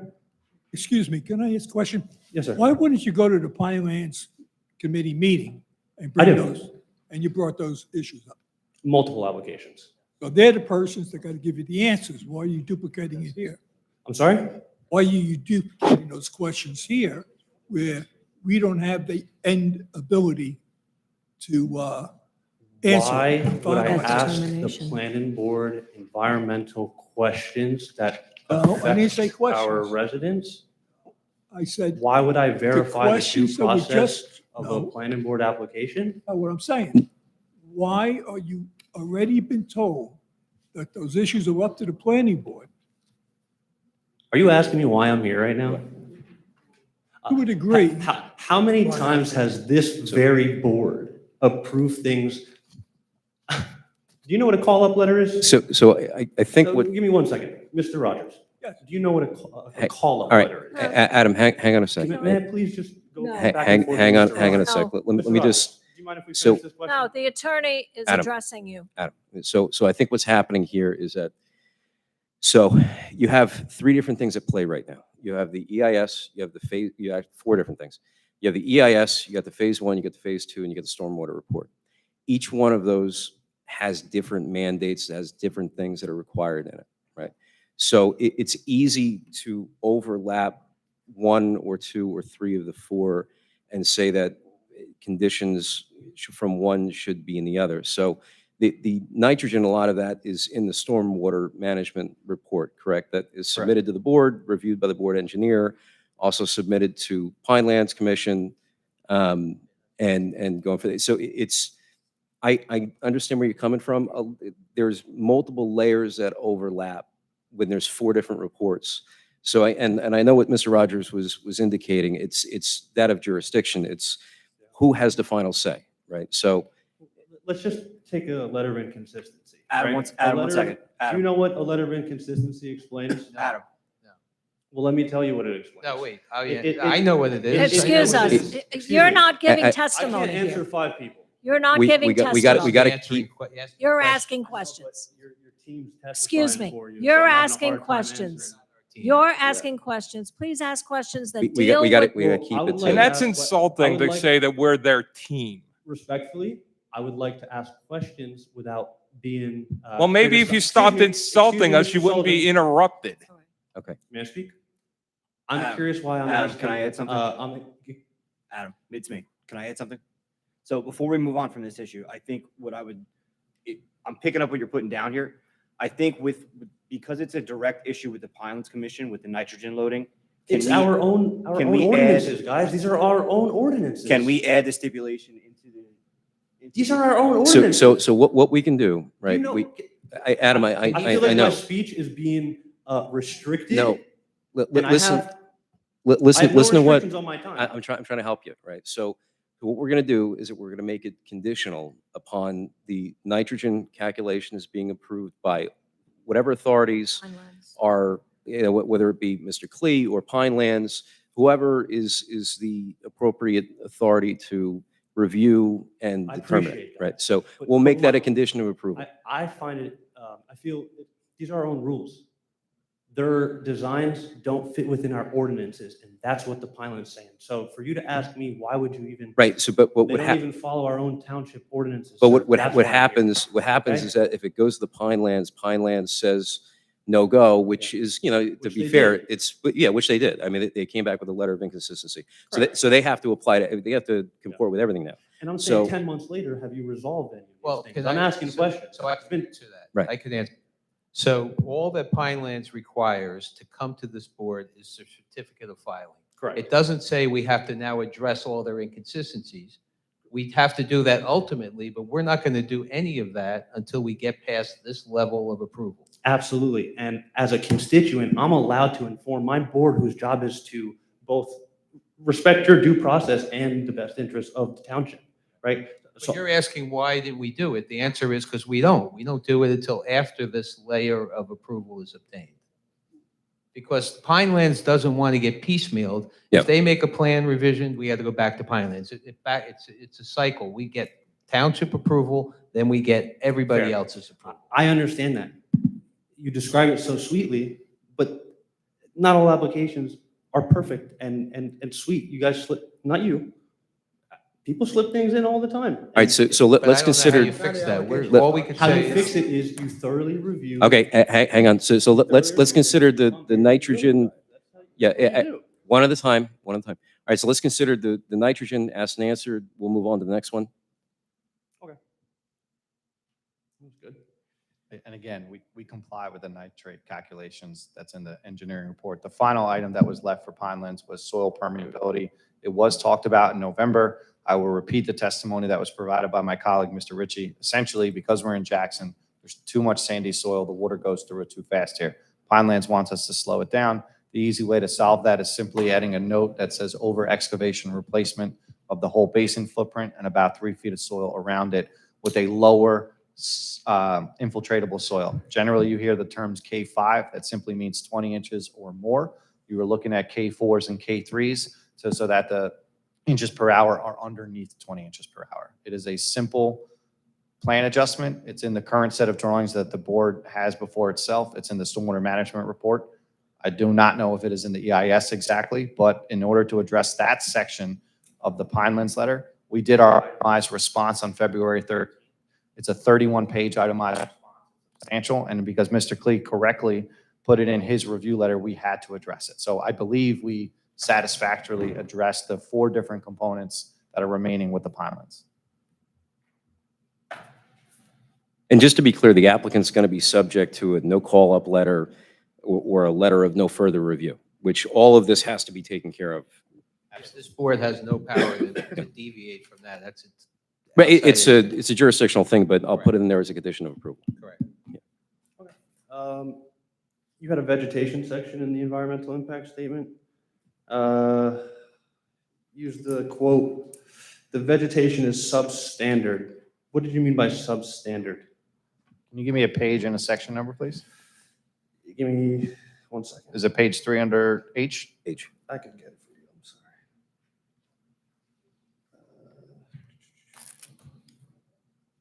sorry. I believe. So page 3 underneath section H, vegetation. Yes, sir. Yes, sir. We had a summarizing statement last time. It's the overall condition of the existing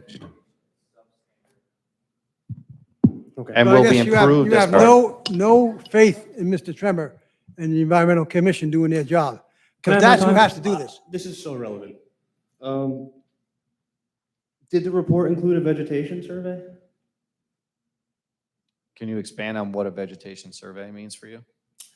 The report describes So- the vegetation as substandard. So I would imagine you guys surveyed the site to come up Surveyed with the that site. description? We did. We did a property survey as well as a tree location survey, and we've been on the site multiple times throughout the few years that we've been there. Why didn't you list the species found on site? I don't believe it's a requirement, sir. Okay. What about a wildlife analysis? I think Did the next mention that. section over, you said this analysis, Right what does this say? Says the wildlife found on site is typical of central New Jersey. It's under I. So this is just a general assumption? Yes, sir. Did you touch upon threatened and endangered species, given we were in the Pinelands and that's a ecologically sensitive Yes, area? Is there it's under anywhere in the J. report that touches on threatened or endangered species?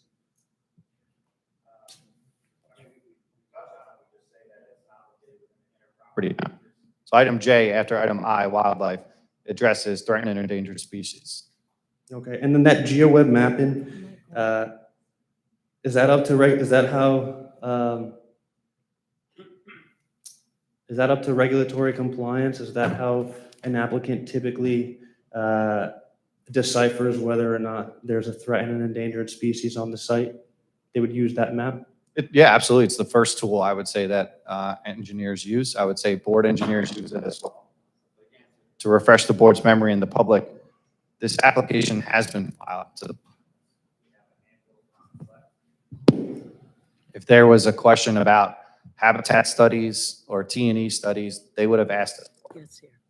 Again, the property is fully developed in its existing condition with various structures, pools, houses, pavement, and gravel. So our comments, I believe, in sections I and J are accurate and relative.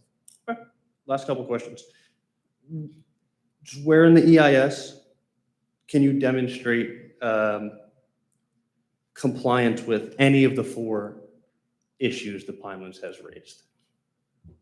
He just testified to how he addressed them previously in the stormwater management report. Yes, I'm gonna have to say that that Didn't you was, say that already? that was asked, they put a lot of testimony on Ask it and about that. answer? Yeah. Okay.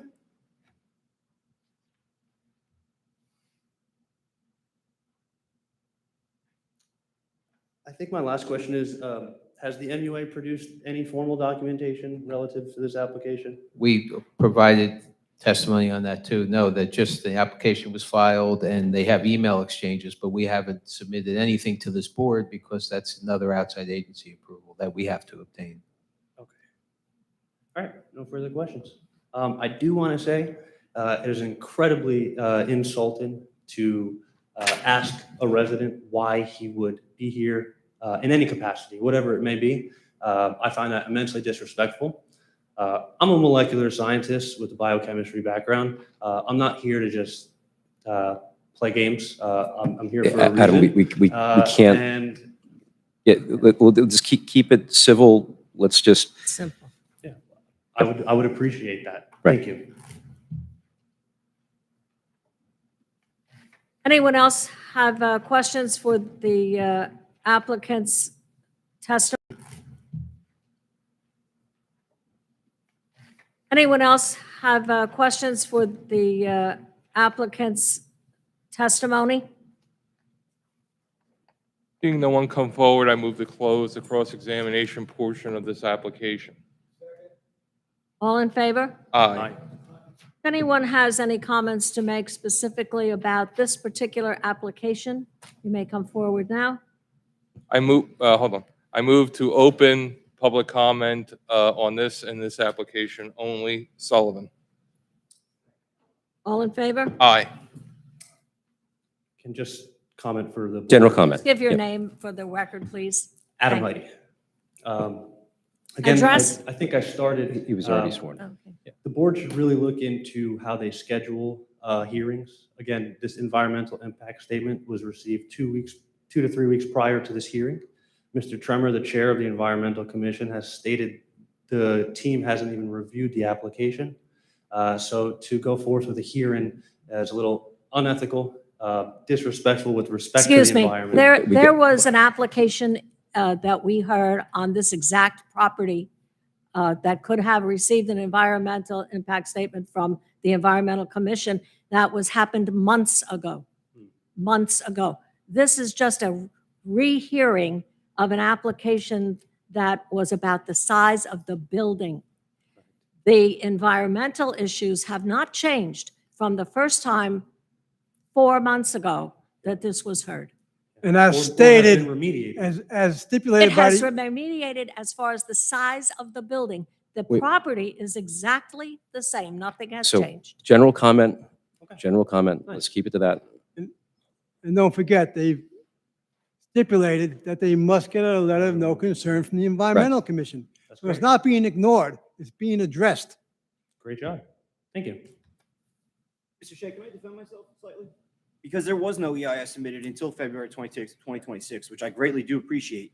We did have the hearing in November, and the Environmental Commission did review it at that time. There was concerns. You guys have brought questions to those concerns in great length. Again, much appreciated. This EIS was only received 2 weeks ago. That is the only reason why that has not been reviewed, or there has not been a letter of no concern issued to this point. It will be reviewed Monday. It is on the schedule for the Environmental Commission on Monday, and we will be reviewing it and get that back. And Josh will be there too to answer your And question. mi- Greatly appreciated. Mr. Tremor, Yes. that's exactly why I brought it up. That can happen anytime where you don't get it right away or you're jam backed up.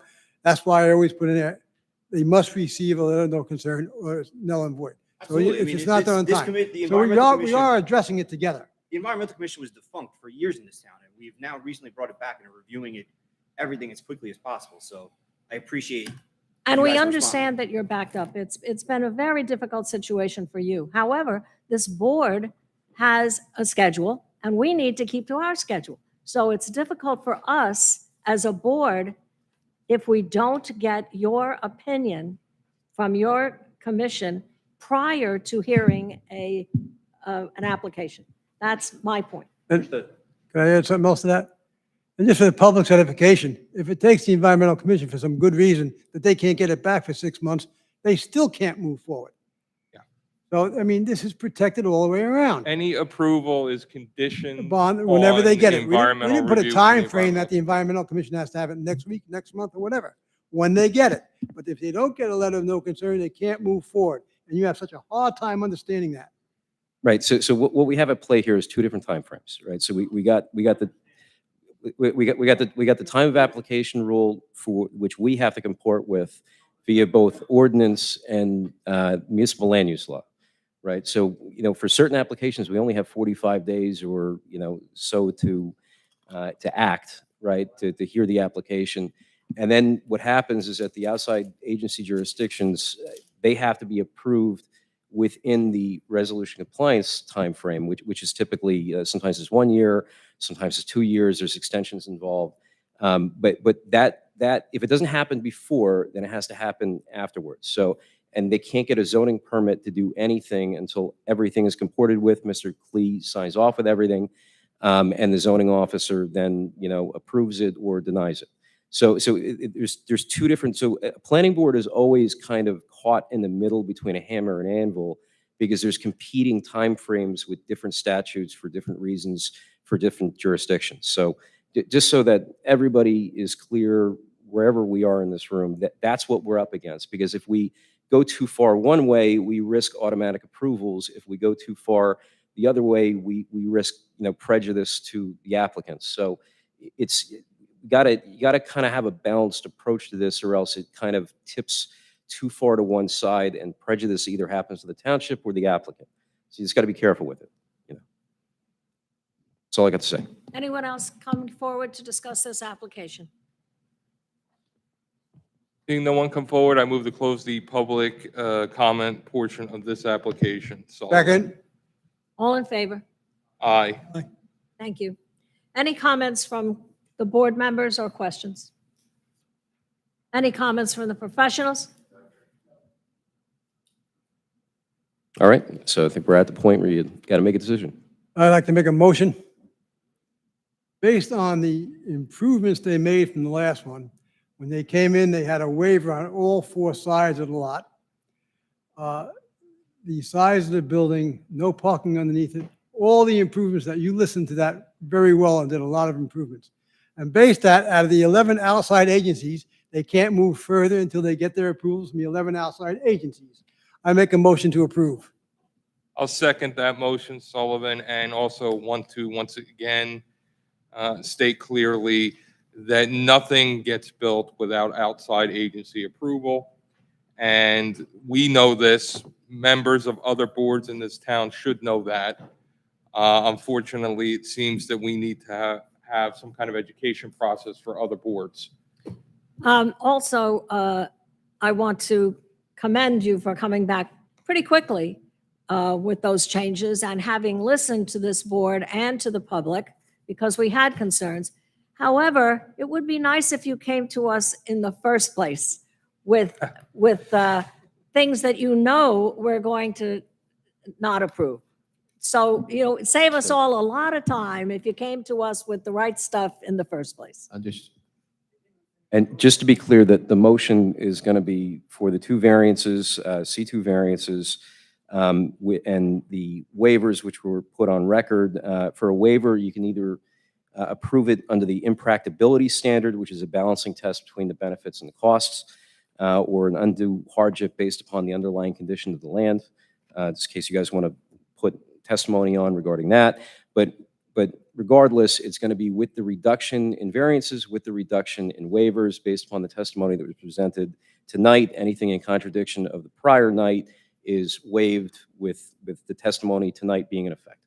We'll take a roll call vote, please. Mr. Brezzi? If we look at everything they brought forward tonight, it would have been great the first time if they came in like that. But they listened to the public. They listened to everything. They caught it all. And the waivers they've asked for are well within reason. I think it's a very clean application at this point.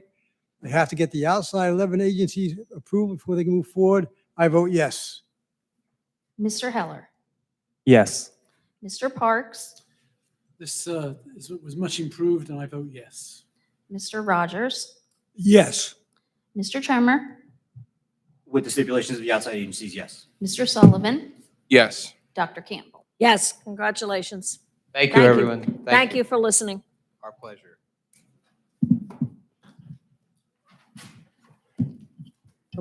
I'd like to make a motion to close this meeting. Sullivan? Second, Marzo.